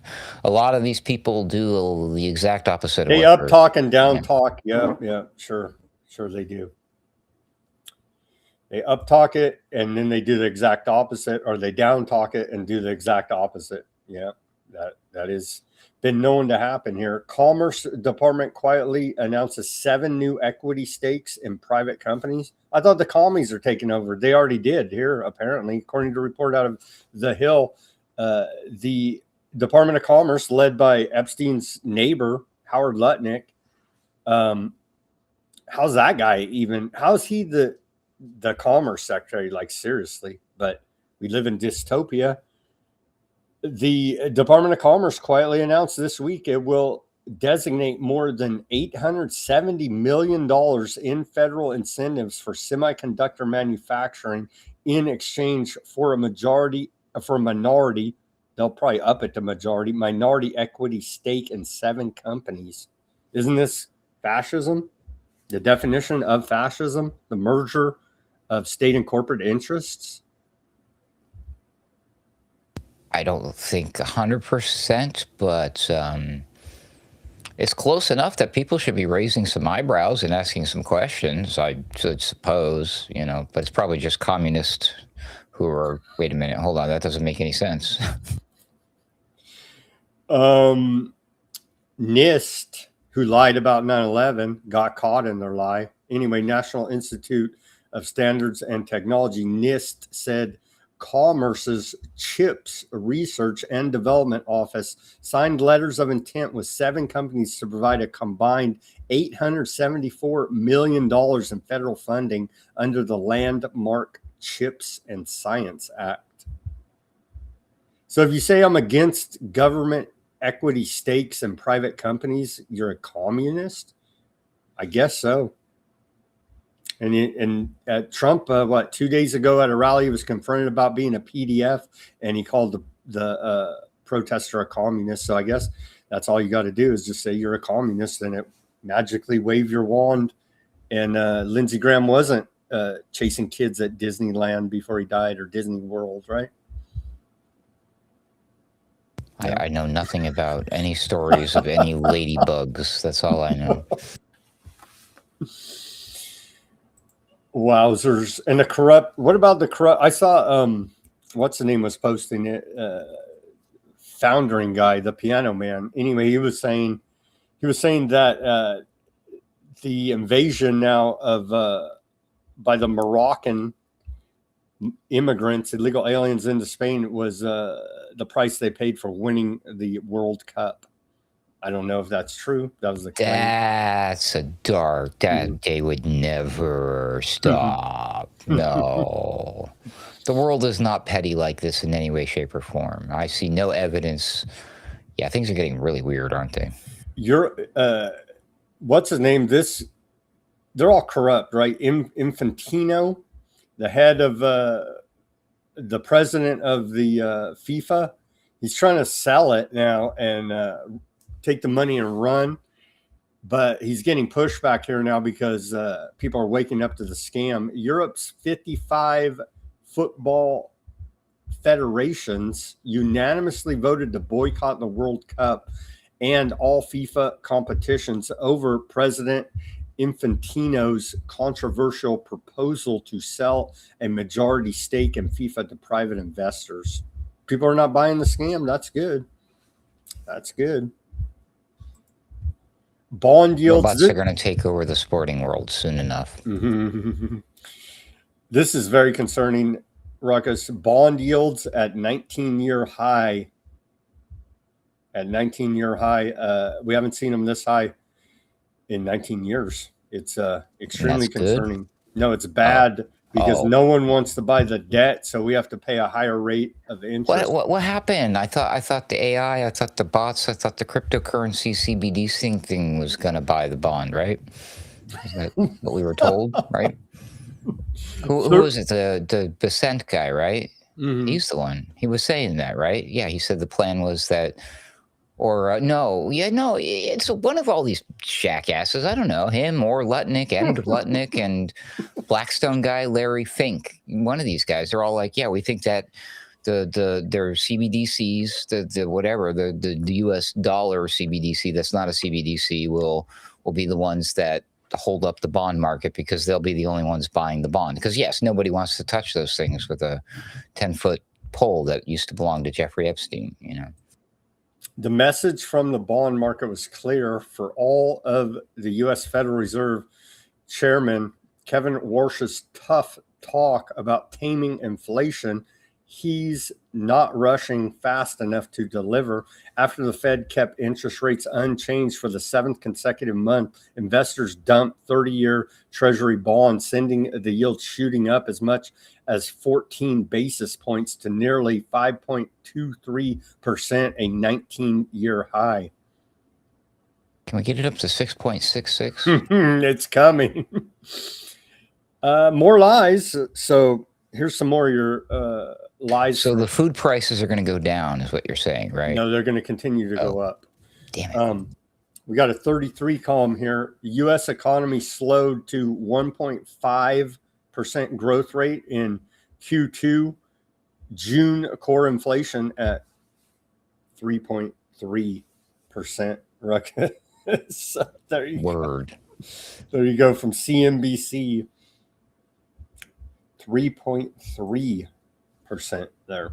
This fantastic economy, everybody, because Trump is making America great again and safe at the same time. Microsoft reports a 2.44% federal tax rate on a record $101 billion in profit. And see, the left-wingers don't seem to understand. Don't hate the player, hate the game, bro. Congress writes the tax code. Don't hate the accountants at Microsoft for maximizing their tax benefits, okay? Go talk to Congress and say, why do you write in loopholes for these corporations' tax departments to take advantage of, okay? I mean, it's that simple. Congress sets fiscal policy in this country. Go talk to the guys writing the laws, don't get mad at the accounting department of these corporations, again, for doing a good job. I mean, come on. You sound like a communist. I know, it's hateful, but that's the reality of the situation. The accountants preparing their taxes are only working within the constraints set by Congress, you see. Thankfully, Lockheed Martin's making out like a bandit in this war ruckus. U.S. Army awards Lockheed Martin $58 billion Patriot contract. The contract is worth up to $58.6 billion for Patriot interceptor missile systems, expands production through 2032 as ongoing conflicts in Iran and Ukraine deplete American air defense stockpiles. So that's exciting. But it's going to be over in 2 weeks. So this is all a moot point, right? Another great company here, Shell Oil. Shell's half-year profits jumped 70%. They're not price gouging. Nobody should look into it. Remember, we had lip service from Trump like last week, 2 weeks ago. Oh, yeah, we're going to look into those gas prices. Really, bro? They're not making a profit because they're like, increasing the price of the product compared to how much they're paying for it to produce it. It's just because so much more people right now are buying it. I mean, look around. Everybody's just like, they're just gas crazy right now. Sales are up, Sam. They're doing the good thing. They're doing their marketing and went viral on TikTok and Facebook. Yeah, no, wait a minute. Obviously, these disgusting jerks. Yeah. Shell made nearly $9.8 billion in profit between April and June, doubling its profits from the same time last year. What? French oil giant Total Energies profited $6 billion, or 68% increase from the same time period last year. Well, millions feel the strain of paying $4 plus a gallon at the pump. Oil and gas companies are raking in record profits. They're literally price gouging us here. I see no evidence of that whatsoever. AAA national average for the price of a gallon of gasoline is now $4.10. So up a penny from yesterday. We'll just round up. I'll show you here. $4.98, right? So just round up to 10. And you can just fake because they got rid of pennies. And Aardvark shaved off that the rest, right? I don't know what you're talking about, sir. And then the Brown University Watson School of International and Public Affairs total consumer cost burden since the beginning of the Iran war on February 28, 2026 is now $76.3 billion. And then the per U.S. household cost burden spread across both the cost of diesel and gasoline up to $482.59. They're killing us on Main Street here, Ruckus. That's why I moved off of Main Street years ago, bro. I feel much better now. First Qatari LNG tanker exits Hormuz in weeks after Pakistan secures Iranian transit deal. According to Bloomberg, the first Qatari LNG liquid natural gas tanker to exit the Strait of Hormuz in weeks has safely transited after Pakistan negotiated with Iran to secure safe passage for at least one shipment amid worsening energy crisis. Isn't that what all this is about? Is to create an energy crisis? It's an interesting theory, but they would have to have some sort of solution ready to roll in to solve this problem that we're all currently reacting to. If it were to follow the standard traditional model like that, the problem, reaction, solution. So do we see or hear, pray tell, of any ways to fix this? I mean, other than invading and stealing countries like Venezuela's resources, I mean, are we going to keep doing that? It's the Great Reset, Ruckus. So the solution is you own nothing and be happy. That is the solution. You don't think they're ready? You don't think maybe just a wild theory? I mean, just put it out there because you're correct. There is this crisis, right? Mm-hmm. We had a health crisis, and they had some sort of solution. Maybe they are sitting on some sort of like new exotic thing. I'm very skeptical because the petroleum thing serves them very well. But I mean, do you think it's a possibility? I mean, do you think they can throw us a bone, give us a carrot on the end of the stick? We're not getting jacked. They're pumping fraudulent fusion technology as the main alternative that I've seen out there in the mainstream, and firing up a bunch of nuclear energy as well. That's the solution. Maybe the UFOs will come and land, and the aliens will give us the technology. Then that's much better. And they've lowered they're lowering the safety threshold for radiation exposure as well. Oh, that's fun. Maybe we all get our own little miniature nuclear reactors to set on our desks to power our little weak-ass computers that barely connect to the internet. More 33 columns here, Ruckus. Qatar Energy buys 33 U.S.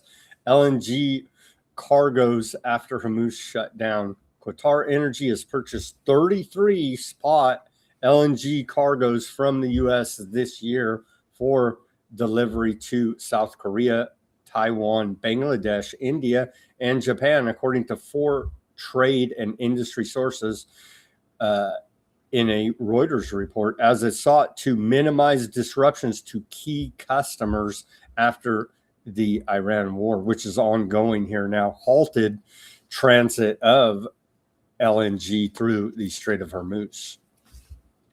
That is kind of weird. Why specifically 33 of them? I don't know. You know what I mean? The 33 cargoes represent roughly 1/3 of a month's LNG exports from Qatar before the war, and were valued at about $1 billion, according to Reuters calculations. So they only had 100. So, because that's double 33s that they just threw in your face right there with the 1/3. Just saying, anyway. Mm-hmm. Almost like they're sending a message, Ruckus. I would agree in this case, yes. U.S. forces have redirected 24 vessels, disabled 2, fired missiles at, and boarded 2 as part of their ongoing blockade in the Strait of Hormuz. And here's U.S. Central Command posted a U.S. Navy P-8 Poseidon approaches a U.S. aircraft KC-135, one of these refueling mid-air refueling operations. This is a video from U.S. Central Command showing us.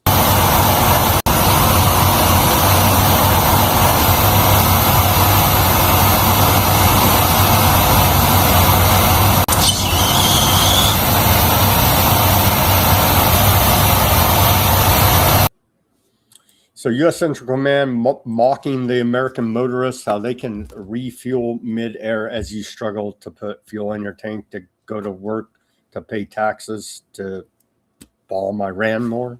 They've certainly improved that in-air fueling process over the decades and years. So, yeah, U.S. Central Command bragging about the Strait of Hormuz blockade, redirecting 24 commercial vessels, disabling 2 and boarded 2 to ensure full compliance. And that was just today, or as of today. Egypt's prime minister says U.S.-owned Energos winner FSRU sustained significant damage from a drone strike. Iran saying this was a false flag. They didn't do it. It was this attack right here. They're trying to blame Iran for doing this attack. Right here, you could see Egyptian Prime Minister security agencies are investigating the Damien port incident to determine the drone's origin, emphasizing that Egypt will base its conclusions on verified evidence rather than speculation. Well, I can think of another country close to that region who wants to start some SHITE with Egypt. The guys that get mad when you rip up their satanic posters? Well, yeah, those guys. Foreign minister out of Iran, he's claiming this was a false flag, that Iran didn't do it. He says Egypt is considered a friend and important partner in the region, and its security constitutes an utmost priority for us. We must all remain vigilant toward Aardvarkland schemes and false flag operations that aim to undermine regional peace. The threat is clear, shared, and fears Muslim solidarity. He's claiming this was a Aardvarkland false flag attack. Who was that? Who said that? Foreign minister of Iran. He's anti-Semitic. Argachai. I think he's a communist too. That was this attack on this U.S.-owned vessel. So Baghdad says, I expect a lot of these types. There's probably a lot more of this stuff going on than we know about, to be honest. Segue here, Ruckus. Yeah, more of the same. Baghdad says no evidence attacks on Saudi Arabia launched from Iraqi territory as they were retaliated against by Saudi Arabia and America. I guess we now are Saudi Arabians that who knows where those passports on 9/11 came from. 16 Saudi Arabian hijackers. I don't know. Just saying. The Iraqi military denied earlier today, that recent drone attacks targeting Saudi Arabia originated from Iraq. Most of the time they take responsibility. I mean, when they're saying false flag and we're not responsible, it kind of, they kind of have some credibility to me, because most of these attacks, they say, hey, we attacked you, we hit the target or whatever, or we didn't hit the target. But most attacks are claimed by these governments. They're saying it wasn't them. I don't know who it could be in the region.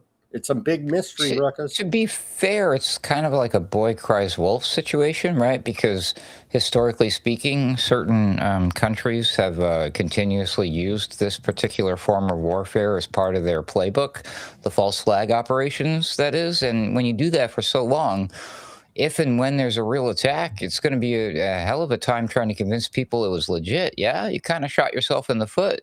Well, I mean, I guess you didn't in this case, if that was the case, if you know what I mean.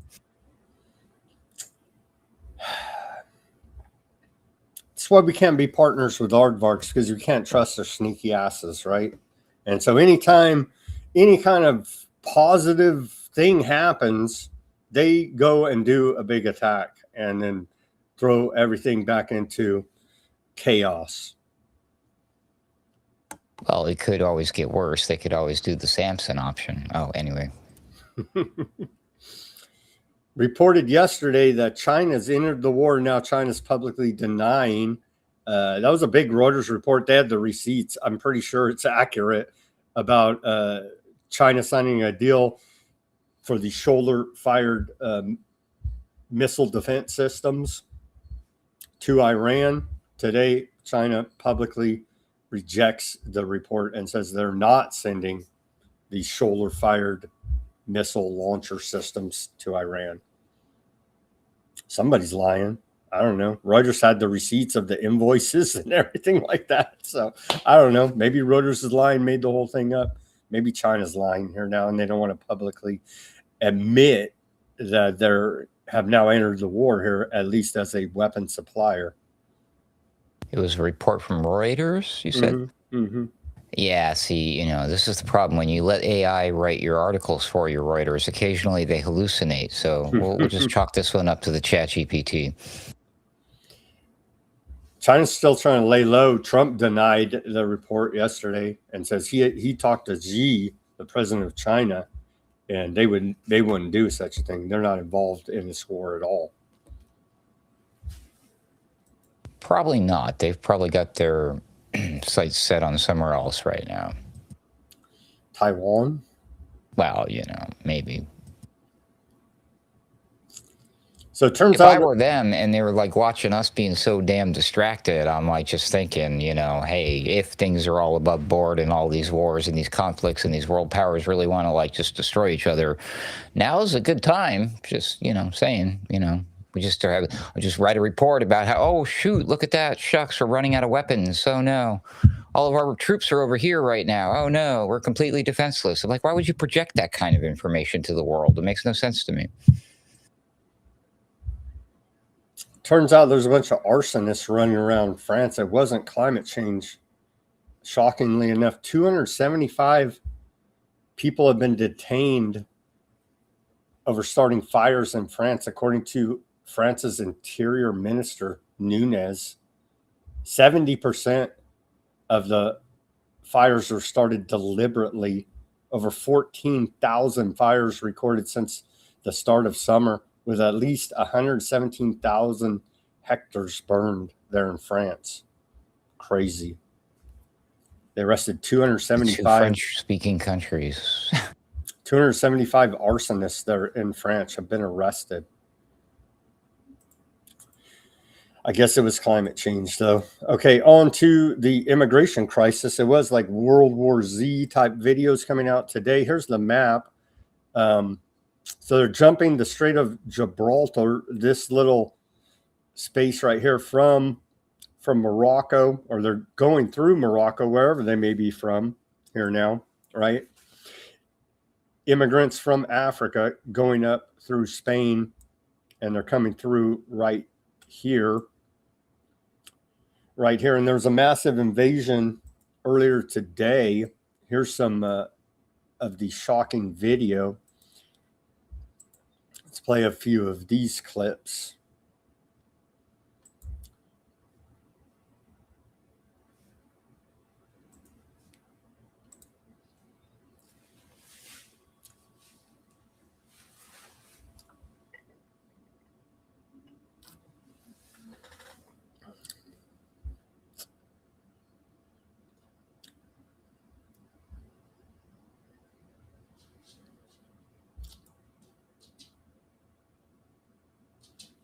That's like World War Z style. This is crazy, man. Spain's North Africa enclave of Ceuta is facing a humanitarian and security emergency after about 1,500 migrants swam across from Morocco in the past week. Swam that? Yeah, I guess, or they have little makeshift boats. I saw a video of one guy with a bicycle. I don't know what that was about, but he literally came out of the ocean with a bicycle in his hand. Like, well, I guess he's ready. He's a real serious bicyclist, but the waves just keep on coming there, as you can see. Well, I'm sure that local area there where they're all hanging out can probably easily accommodate this influx of extra people. No, it's being reported all of the shelters are overwhelmed. Well, Here's let's see. Yeah, we showed that clip. But it turns out Spain they have deployed their military to help secure the border after massive migrant crossings overwhelmed local police. And so the military has now been rolled out there to try to control this migrant flow in Spain. Italy's Meloni's government says that is ready to suspend the Shogun free movement in Spain in response to migrant surge. Spain and Morocco reached a deal to deport all migrants who recently broke into Spain. Is the latest about this. Wild scenes out of Spain there.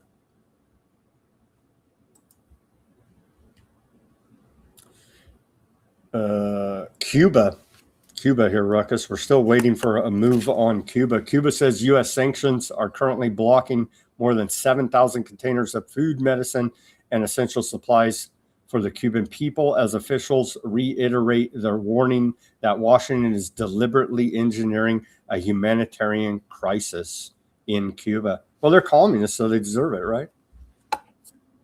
Yeah, well, they're doing the thing there. They're trying to create bad times for the people, so they'll rise up and request and take over their whatever. I don't know what they're doing. It's garbage. It never happens, though. It hasn't been happening. Joe Blow suffers through sanctions, blockades, weaponization of the dollar, and the idea is you piss off the domestic population to the point they go overthrow their government, and it's not happening. They tried to engineer. It's out of love, because we don't want bad things to happen to the civilian population from their current government. So us, a foreign government, are going to do terrible things to the civilian population instead. Wait. For humanitarian purposes, they claim. It's pretty twisted, huh? That's U.S. foreign policy. Germany's reportedly drawing up secret plans to stop pro-Kremlin traitor states from blocking NATO troop movements in the event of a Russian attack. Mert's secret plan to stop German traitor states blocking NATO troops. There's a little map of that right there. Pro-Kremlin traitor states. These are Laura Loomer, rumored to be from the Saw movie. She went and interviewed the Azov battalion there and says there's no Nazis involved in the Ukrainian Azov battalion. Here they are with literal death heads and the Nazi insignias right here. The literal Nazi death head right there. I'm sure we're just mistaken by the symbolism. So she followed up her meeting with, didn't she interview Zelensky? Mm-hmm. Just recently. So she followed that up with this?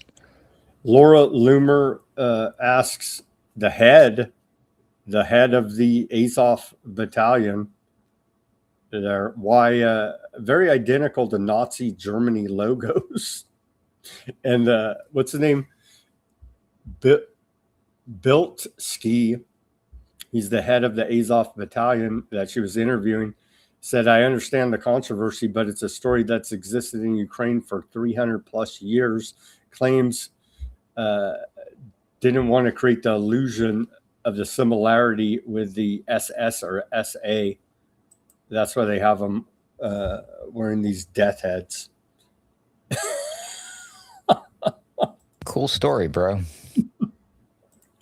Laura Loomer's trying to whitewash Ukraine right now. I don't even get what that propaganda is all about, honestly. But I brought up on Sunday Wire this week with Patrick Henningsen, and Basil Valentine was on there with us. I dug up an old Laura Loomer tweet from back in the day when she was critical of, Ukraine and the neo-Nazis and all that stuff. She's done full 180 on that. Yeah. She'll tell whatever lie her paymasters tell her to tell. Obviously, here now. Wild berries, that's a Russia equivalent of our Amazon here. Ukraine's been bombing the hell out of their logistics centers in Russia. Wild berries is seeking up to 100,000 square meter of warehouse space in Kazakhstan after repeated drone strikes damaged facilities in Russia. So they're looking to take their warehouse logistics operation outside of Russia. I guess that would force Ukraine, NATO, America to attack Kazakhstan. We'll probably do that next. What the hell? You know what I mean? Russia's imposed a new temporary fuel ban from August 1st through January 30th. Wow, this one's a long time, like a year and a half. From August 1st this year, 2026, to January 31st, 2027. I guess that's not that long. What is that, 6 months? August, September, October, November, December, January. Yeah, like 6 months. Covering gasoline, diesel, marine fuel, and gas oil. The move is aimed to stabilize the domestic fuel market with some exemptions for producers, government agreements, and humanitarian shipments. So, again, NATO, America, Ukraine been bombing the hell out of Russia petroleum factories over there. And so now Russia's being forced to ration gasoline. Part of the engineered energy crisis here. A Russian ballistic missile destroyed a Kiev drone factory owned by U.S. registered company Terminal Autonomy, marking the first known Russian strike on a U.S.-owned company in Ukraine. Things are escalating. The factory produced AI-guided attack drones, and no one was reported killed, thankfully, there. That's a report out of the UK Guardian. We had no visiting politicians over there. Laura Loomer did visit that a drone factory there in Ukraine. She put out a video of it. Oh, never mind. I don't want to ruin the plot. Tell me. The twist. I'm like, tell me. Well, there's a lot of people who really believe that Russia was the one that took out Graham. She's floating the idea that Russia poisoned him when he was in Ukraine. But now she's out there right now, and she, like him, have also been quite the face of, I don't know. I don't know. It was my birthday this month, just saying. Telegram founder Pavel Durov has been added to the Russian Federal Financial Monitoring Services Registry as a terrorist and an extremist because he won't turn over backdoor access to Telegram to the Russian government, essentially, here now. So he's a damn terrorist. He's probably commie too. That dude. He doesn't want to. He definitely looks like a commie. He doesn't want to give up his Telegram data to the Russian government. What a bastard, huh? Okay. X. Talk about censorship. X suspends Tassim News, which is Iranian linked up news there. They suspended their accounts in both Persian and English on the X because it's a free speech platform. Okay. Thankfully, Musk is pouring hundreds of millions of dollars into the midterm elections, Ruckus, or I would be concerned about American democracy. I wouldn't be that concerned about it, Sam. Now, some good news.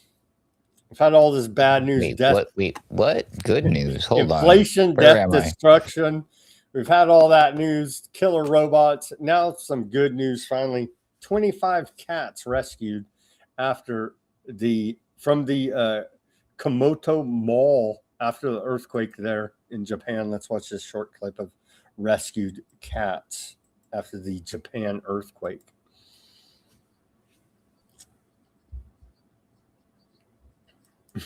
I gotta kill the sound. Probably somebody will copyright that. So a cat break here. Thankfully, these cats have been rescued. Thank God. I thought it was something else. I thought you meant cats, like from. Never mind. I think we do have some. K. I think we do have some news about cats with a K and a Z. Yeah, tragically enough, the controlled demolition campaign in southern Lebanon continues. Southern Lebanon rocked by explosions unlike anything heard in recent memory. Locals report that the IDF claims it blew up Hezbollah tunnels using 700 tons of explosives. Blast echoed for miles with dust clouds swallowing nearby villages and towns. We have some video of it. 700 tons of explosives used earlier today or last night. Literally raining ash down from the explosion there. Amazing. Amazing level of damage going on in southern Lebanon. Southern Lebanon. 700 tons, though, does seem like a bit much, yeah? Look at the friggin' explosion, man. Yeah. It's a bit much. They're making it uninhabitable, committing ecocide. Well, this is probably one of the 700-ton smart bombs that only kill like a very distinct, like small. They only get the bad guys with this one. No, it went many miles. The dust cloud swallowing up nearby villages and towns that literally had nothing to do with the alleged Hezbollah tunnels. Southern Lebanese man bids farewell to his war-damaged home with a song before its demolition. Over 62,000 housing units were damaged or destroyed, with over 21,700 completely leveled. Aardvark land attacks have killed at least 4,333 Lebanese and injured 12,236 since March 2nd. Here's a short clip of them. I mean, what do you do? I guess this is all you can do. Is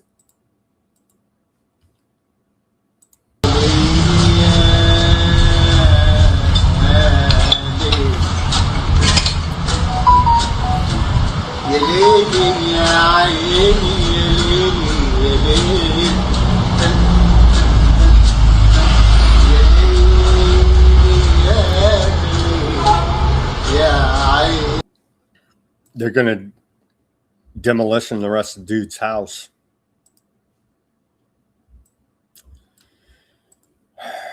The bombings, we had some reporting from Courtney Banu there. Some images. These are from the last 24 hours out of Lebanon. Let's go to some of the clips here of the never-ending demolition campaign.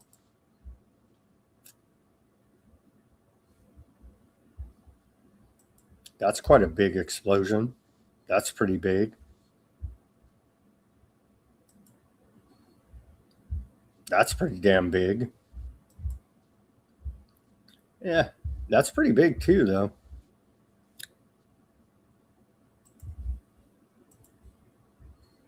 Aardvark land artillery shelling in southern Lebanon. More reports there. More heavy shelling, different area.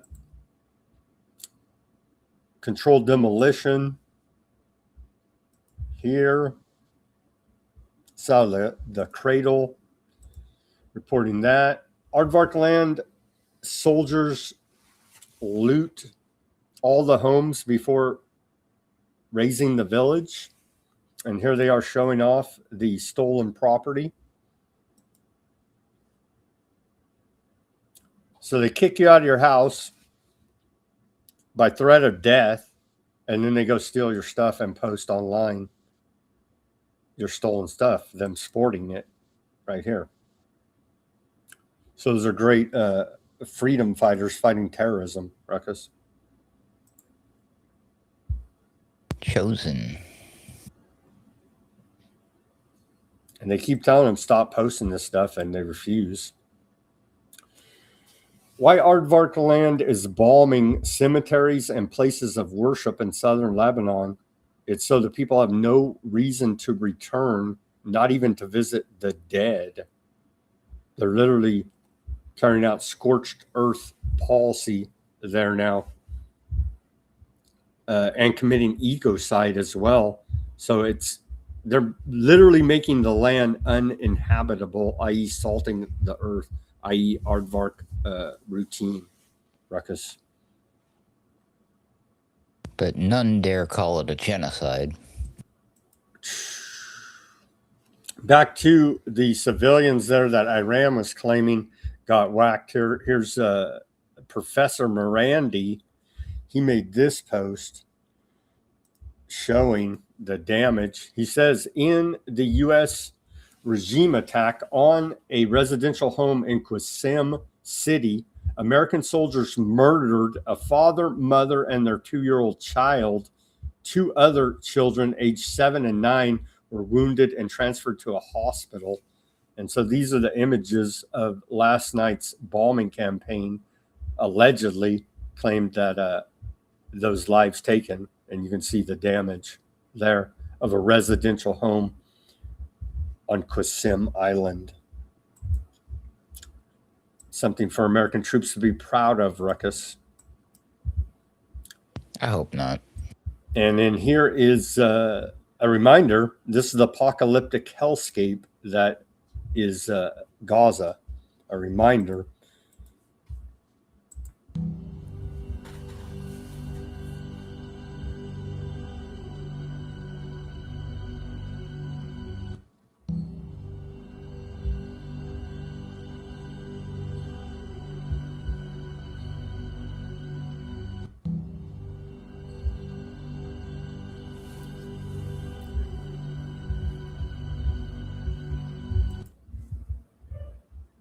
When they fix it all up, Kushner and Witkoff and everybody, and they rename it Trumplandia or whatever, and it looks like a resort casino, awesome beachfront property kind of place. Do you think they will use those pictures as the before and after side by side, or would they do the before from way back in the day before? Be like, oh, this is, and we just did some, like, we just improved upon it, you know, or will they show this destruction? I don't know. I don't know. That's a good point. How sadistic are they? They'll probably show this and say, look, terrorists did this, and now we built you your Trumplandia here, and so everything's wonderful again. Now get in your cage. Oh, I think the president of Trumplandia just made it in the chat. President of Trumplandia. Jared Kushner is here. Hi, Kushner. We back the Flamingo Revolution, brother. Sorry to report to you here now. Okay, continuing here. Aardvark land Finance Minister Smotrich said Gaza is the biggest prison in the world.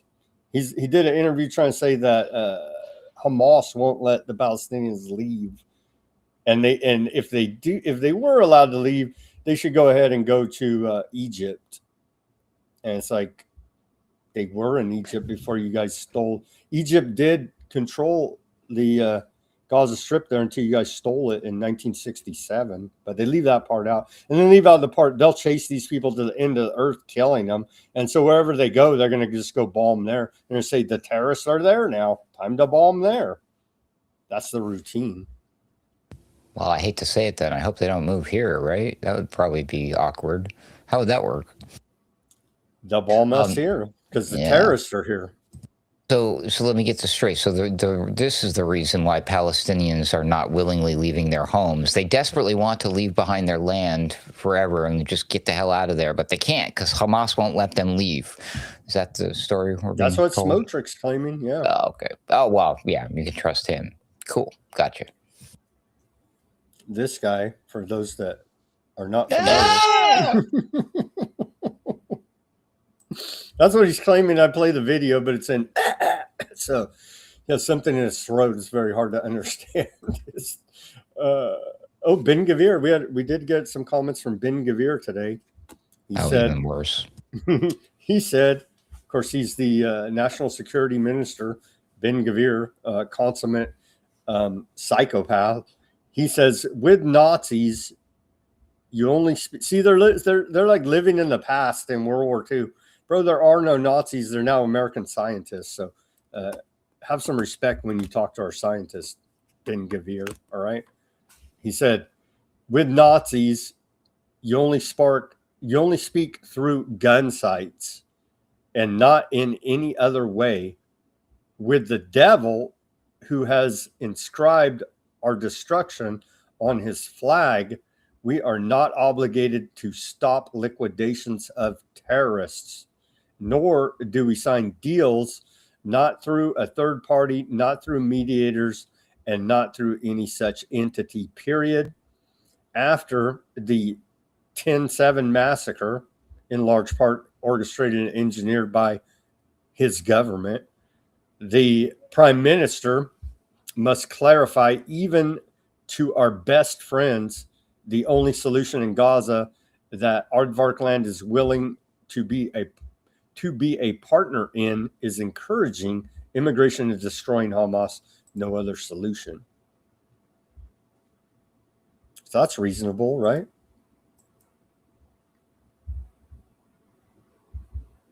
You only speak through gun sights. Bro, the Palestinians are not Nazis. I'm sorry. I remember a bunch of propaganda. They're like, look, we went to this terrorist Hamas house, and he has Mein Kampf here. Oh my God. It's just like, get the F out of here, dude. Horrifically, there in Gaza, they whacked a bunch of kids in like the last 24, 48 hours, Ruckus. Again, this one we can show. Zad Nofel, Aardvarkland killed him at dawn in an airstrike. So this kid's dead. There's quite horrific images I won't show of the kids blowing up. Another child murdered in the past 24 hours. And let's see.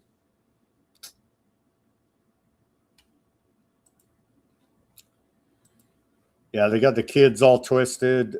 There's video of them blowing up. I don't want to show it. Probably get censored. At least 3. It's quite graphic.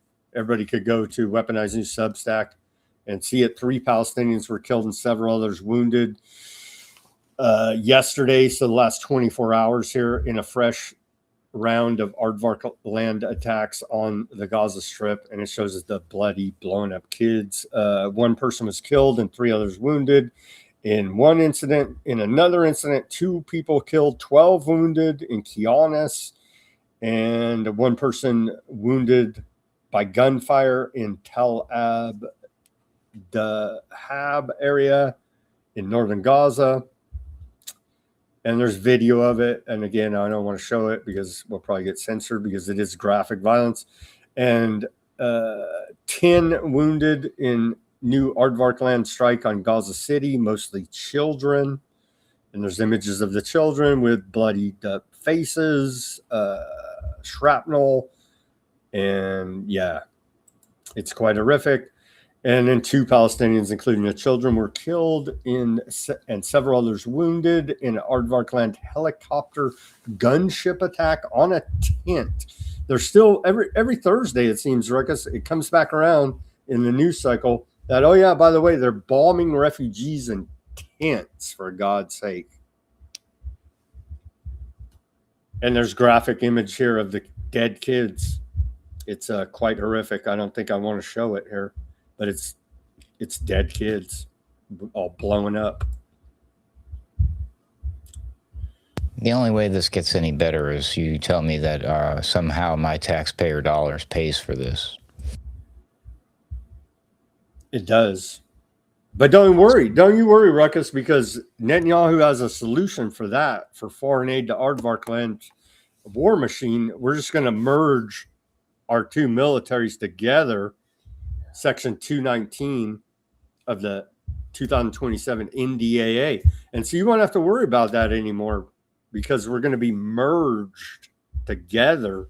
And so we'll be just as complicit then as if we're not already, but making it official, we'll be officially complicit in this genocide. So there you go. And I don't have to worry about it then, because that's the moment they definitely come pick me up and execute me or throw me in the FEMA camp or both. You missed the report. I don't know if you missed the report yesterday. DHS has just bought up a bunch of these geo-private prisons that they're going to convert into migrant detention facilities, i.e. FEMA camps. Yeah, I'm not a migrant. I'm fine. First they came from the communists and you said nothing. Then they came for the... What do you mean I said nothing? What do you mean? What are you talking about? Okay, we're almost done here. We got to laugh because it's so horrific. I got to laugh because I swear to God, I'm going to start crying. Go to Weaponized News Substack or go to Drop Site and the Cradle. Have the images on the X of blowing up kids if you want to see it. It's freaking horrific. All right. I'll link to it at Weaponized News Substack for those interested, or go to their sites and you can see the pictures. According to Gaza's health ministry, 6 Palestinians were killed. And that's all those reports I went through there. And 34 wounded in Aardvarkland attacks across the Gaza Strip over the past 24 hours, including 4 newly killed, 1 that later succumbed to their injuries, and 1 body recovered from the rubble. The ministry added that many victims remain trapped beneath the rubble. We showed you the rubble. Yeah. Like, talk about a project digging out victims from all that rubble. The ministry added that many victims remain trapped beneath the rubble and on the roads as ambulance and civil defense crews remain unable to reach them. Since the so-called ceasefire, October 11, 2025, the Gaza's health ministry says 1,214 Palestinians have been killed, 3,977 wounded, and 804 bodies recovered from the rubble. And then we have 2 more reports, and then we can wrap up here.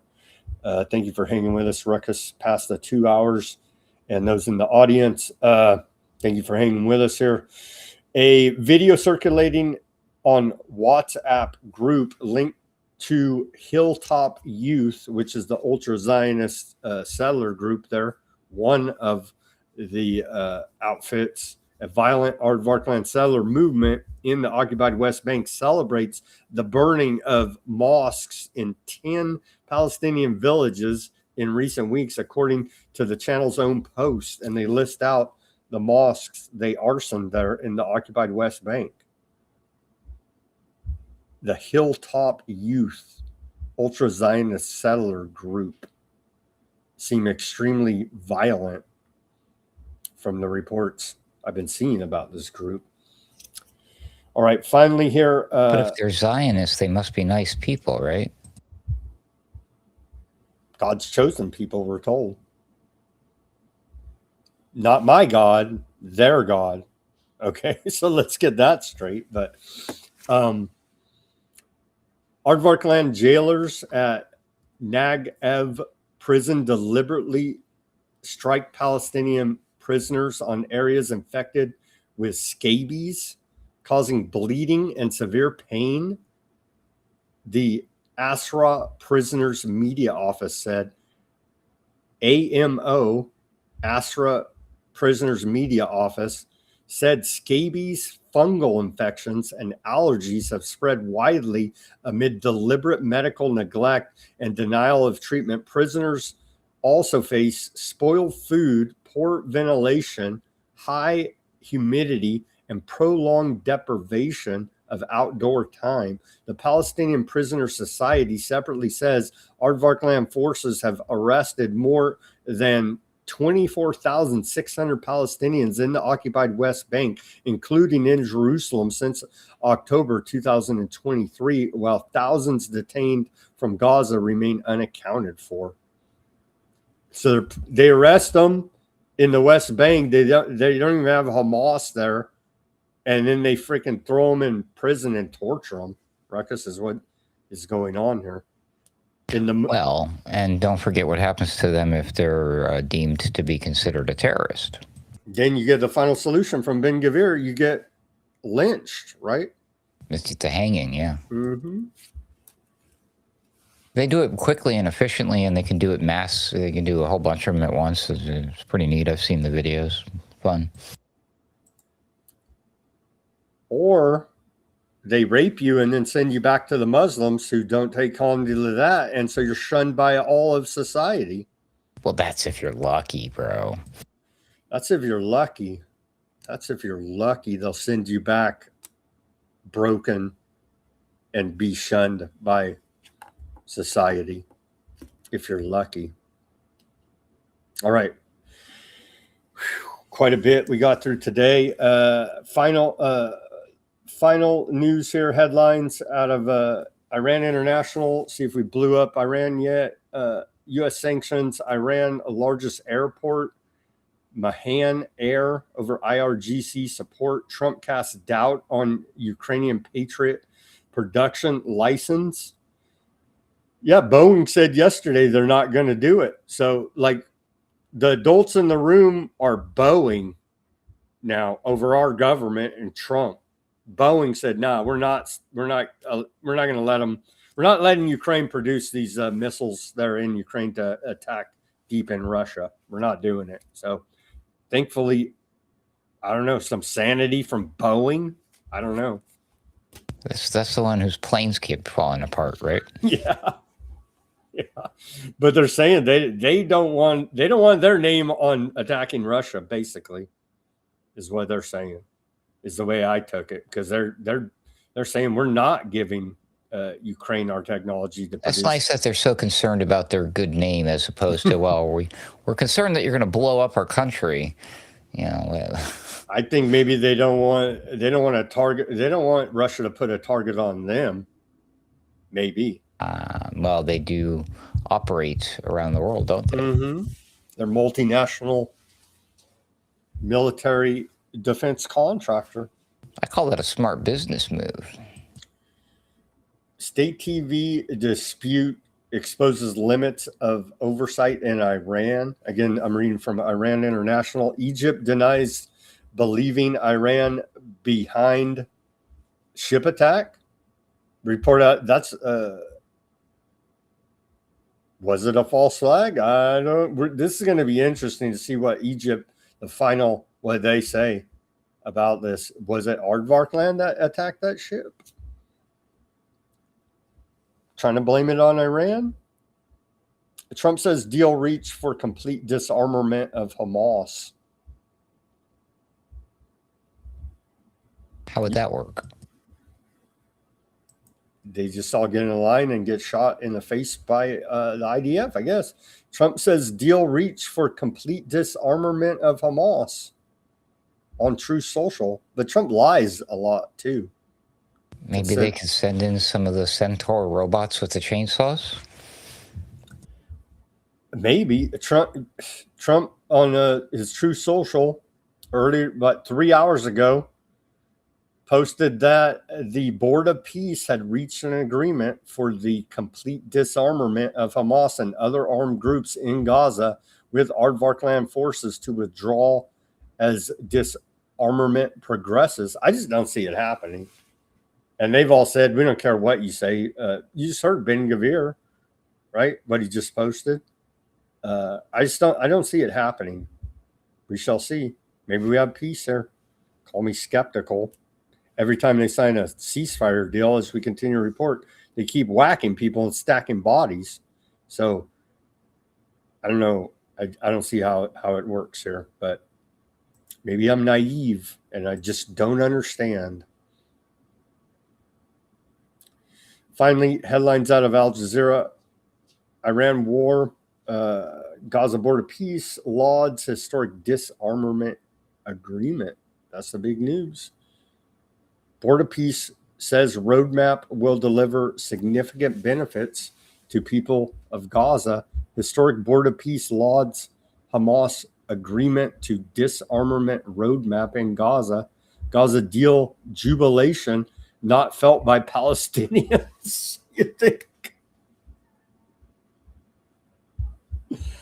Oh my gosh.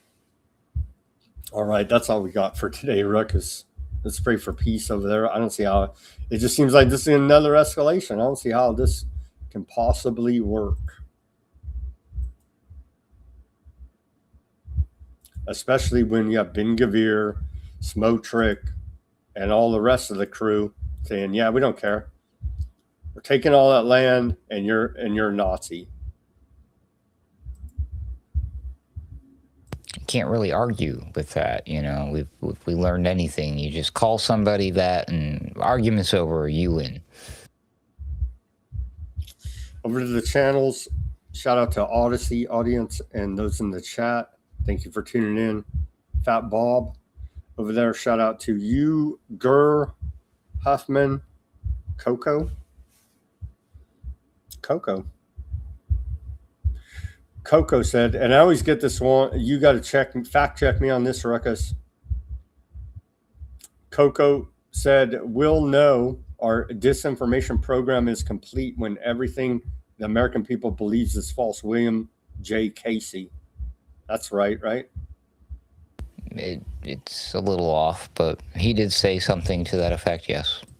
I always get him and the other CIA director guy confused. I think the guy it's just the way they present the quote usually, especially in the meme format or the way you just read it there is first of all, he did not say the American people, and second of all, it was kind of like it's a broken up. If you find the original phrase of what he was talking about, they took out a middle section to get that whole thing together the way it is that we're familiar with it. But again, it doesn't matter because he kind of was, in a way, saying exactly that. It's a great quote. I don't want to mess it up too much, but I mean, it's ironic that considering what the quote is about, it itself is a bit of a victim of some sort of telephone game misinformation in a way, you know. So it's ironic to me and funny, but he did not specifically say the American people.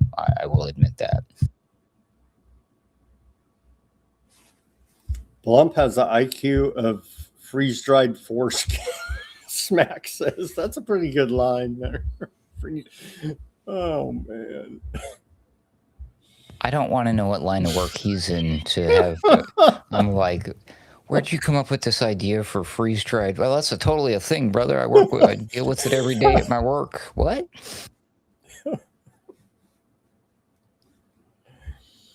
Oh man.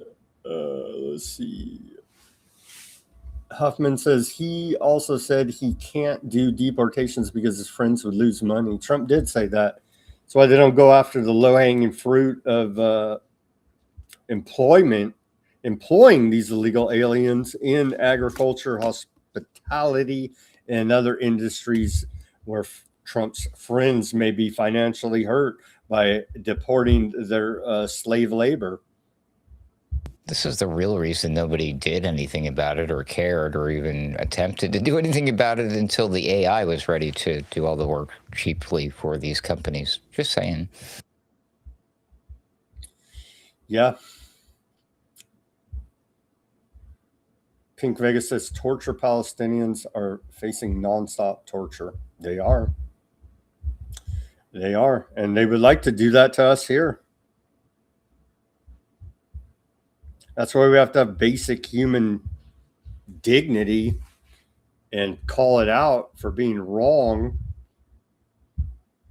and hope that if it ever does happen here to us, which is definitely in the cards, that somebody would at least say, hey, that's wrong. Probably not. The rest of the world hates America because of what our asshole government is doing around the world. We are the global hegemon, weaponizing the dollar, bomb the hell whoever we want, kidnap whatever president, literally just run around like maniacs, pirate ships, like just whatever we want, because we're America with the big gun. At some point in time, we're going to have to pay back all of that cost.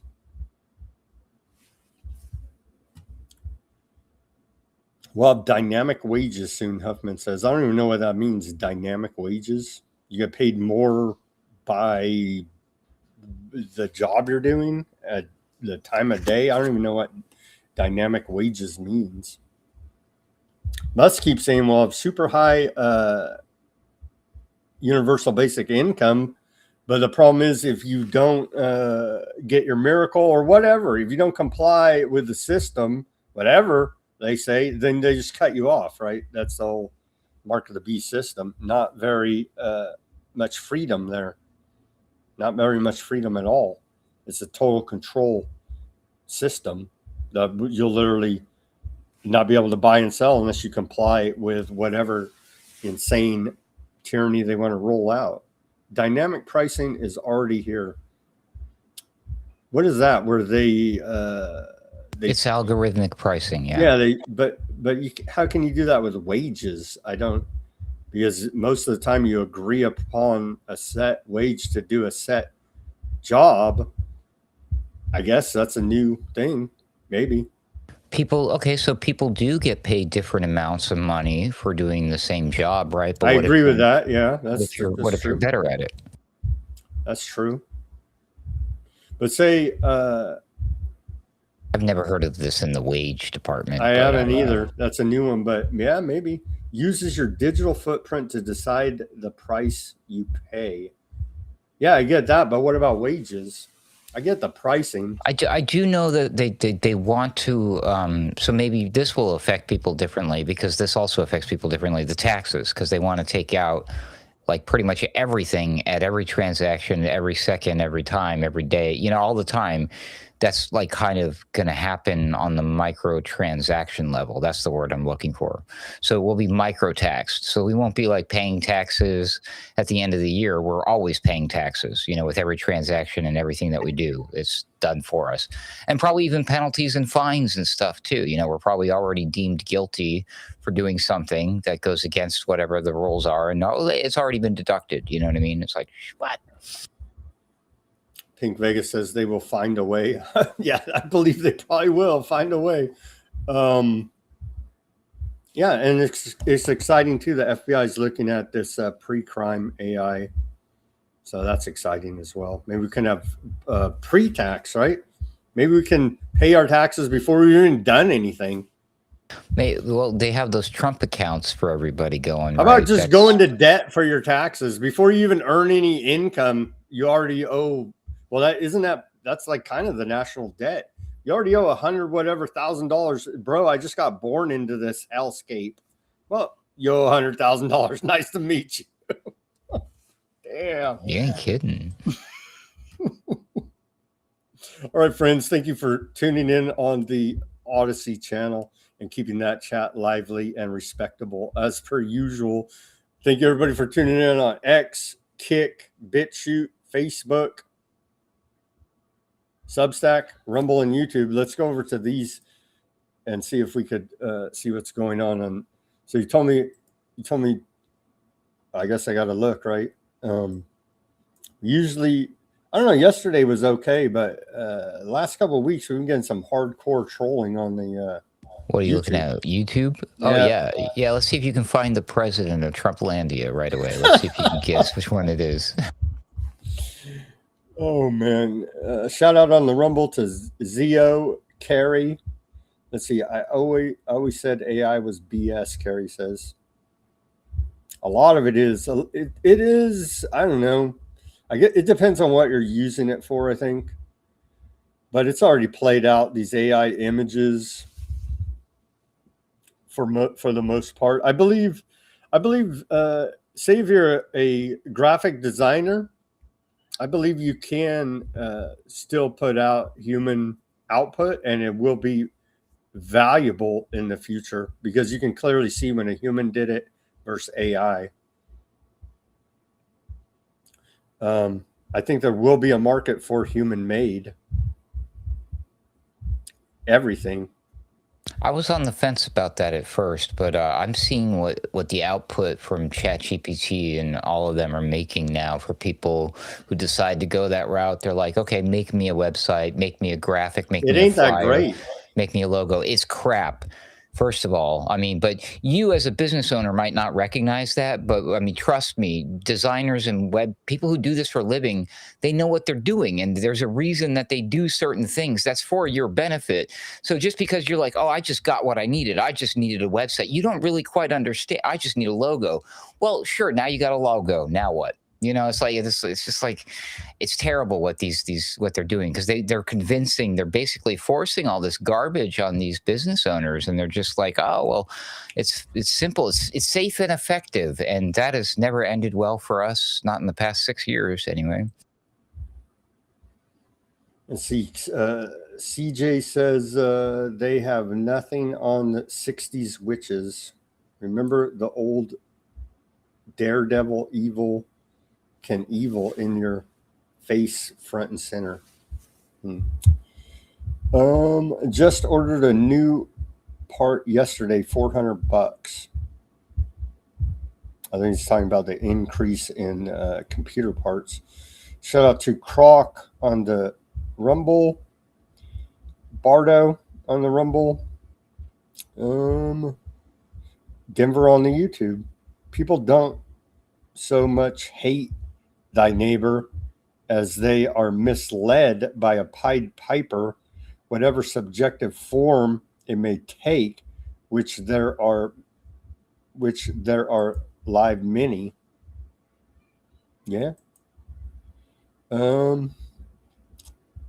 False prophets, false prophecy.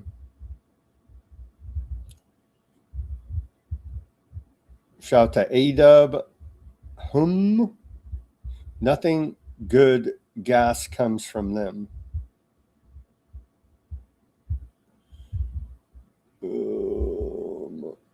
Wow, there's quite a few. Thank you guys for chatting it up. I can't get all these. I'm just going through them here, and I'm getting tired too. I know Ruckus is getting tired too here. Give us a like, share, subscribe if you haven't already. Here, I got one for you, Sam, because I know you missed it. So, La Sunset Boulevard 98 on the YouTube says, U.S. flag, Trump, U.S. flag, the best president, let's go ICE, woot, woot, que bueno, U.S. flag, U.S. flag, U.S. flag, et cetera, et cetera, et cetera. They also put in Kirk, Pete, Patel, Rubio, Bondi, Noam, Vance, Bovino, and Homan. Huge fans of all those people. Thanks for shouting them out.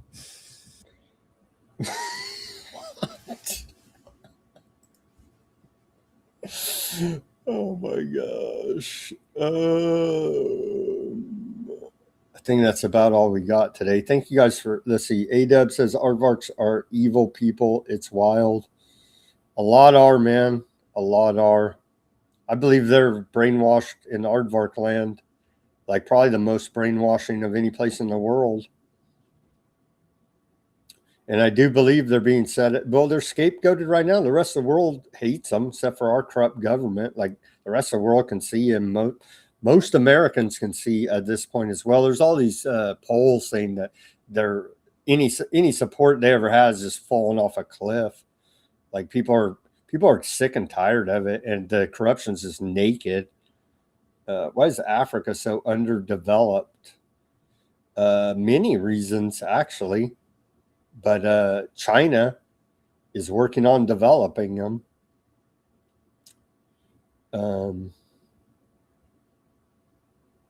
They've been screwed over by the central bank cartel for a very long time. Corrupt leaders there, the IMF and World Bank. There's many reasons. why Africa is not fully developed. All right, guys, that's all we got. Any final thoughts, Ruckus? Oh, yeah, actually, it's a big holiday this weekend. So shout out to all of you pagan Satanist types that are going to be celebrating this weekend with your little sacrifice ceremonies and all that. Have fun. Just kidding, but or am I? Anyways, it's Lunasa, I think is what this one's called, but no evidence that they really do satanic stuff, I'm sure. But they do have like naked witchcraft bonfire, pagan Gaelic celebrations, and, you know, whatever. 'Tis the season. Have fun. I will pass myself. Thanks for having me. All right. Thank you, Ruckus, for hanging with us at 2 hours and 45 minutes. Give us the like, share, subscribe, push that notification button. As always, everybody, do your own research, peace, love, and freedom. Speak out and take action. Have a great rest of your Thursday evening. And we'll be back here on Friday for more weaponized news. Let's pray for peace and hope they don't blow up the whole world between now and then. We'll see you tomorrow for more weaponized news. You got a boiler room plug for tomorrow? I'm pretty sure we're doing one, but, you know, maybe 8 p.m.-ish Central Time. Just follow Boiler Room Alternate Current Radio on YouTube and Rumble and click notification. There you go. All right. Have a great rest of your evening, and hopefully we can get further clarification on Boiler Room tomorrow, and I'll plug it if it's going on there and inform you. Thank you, everybody, for tuning in.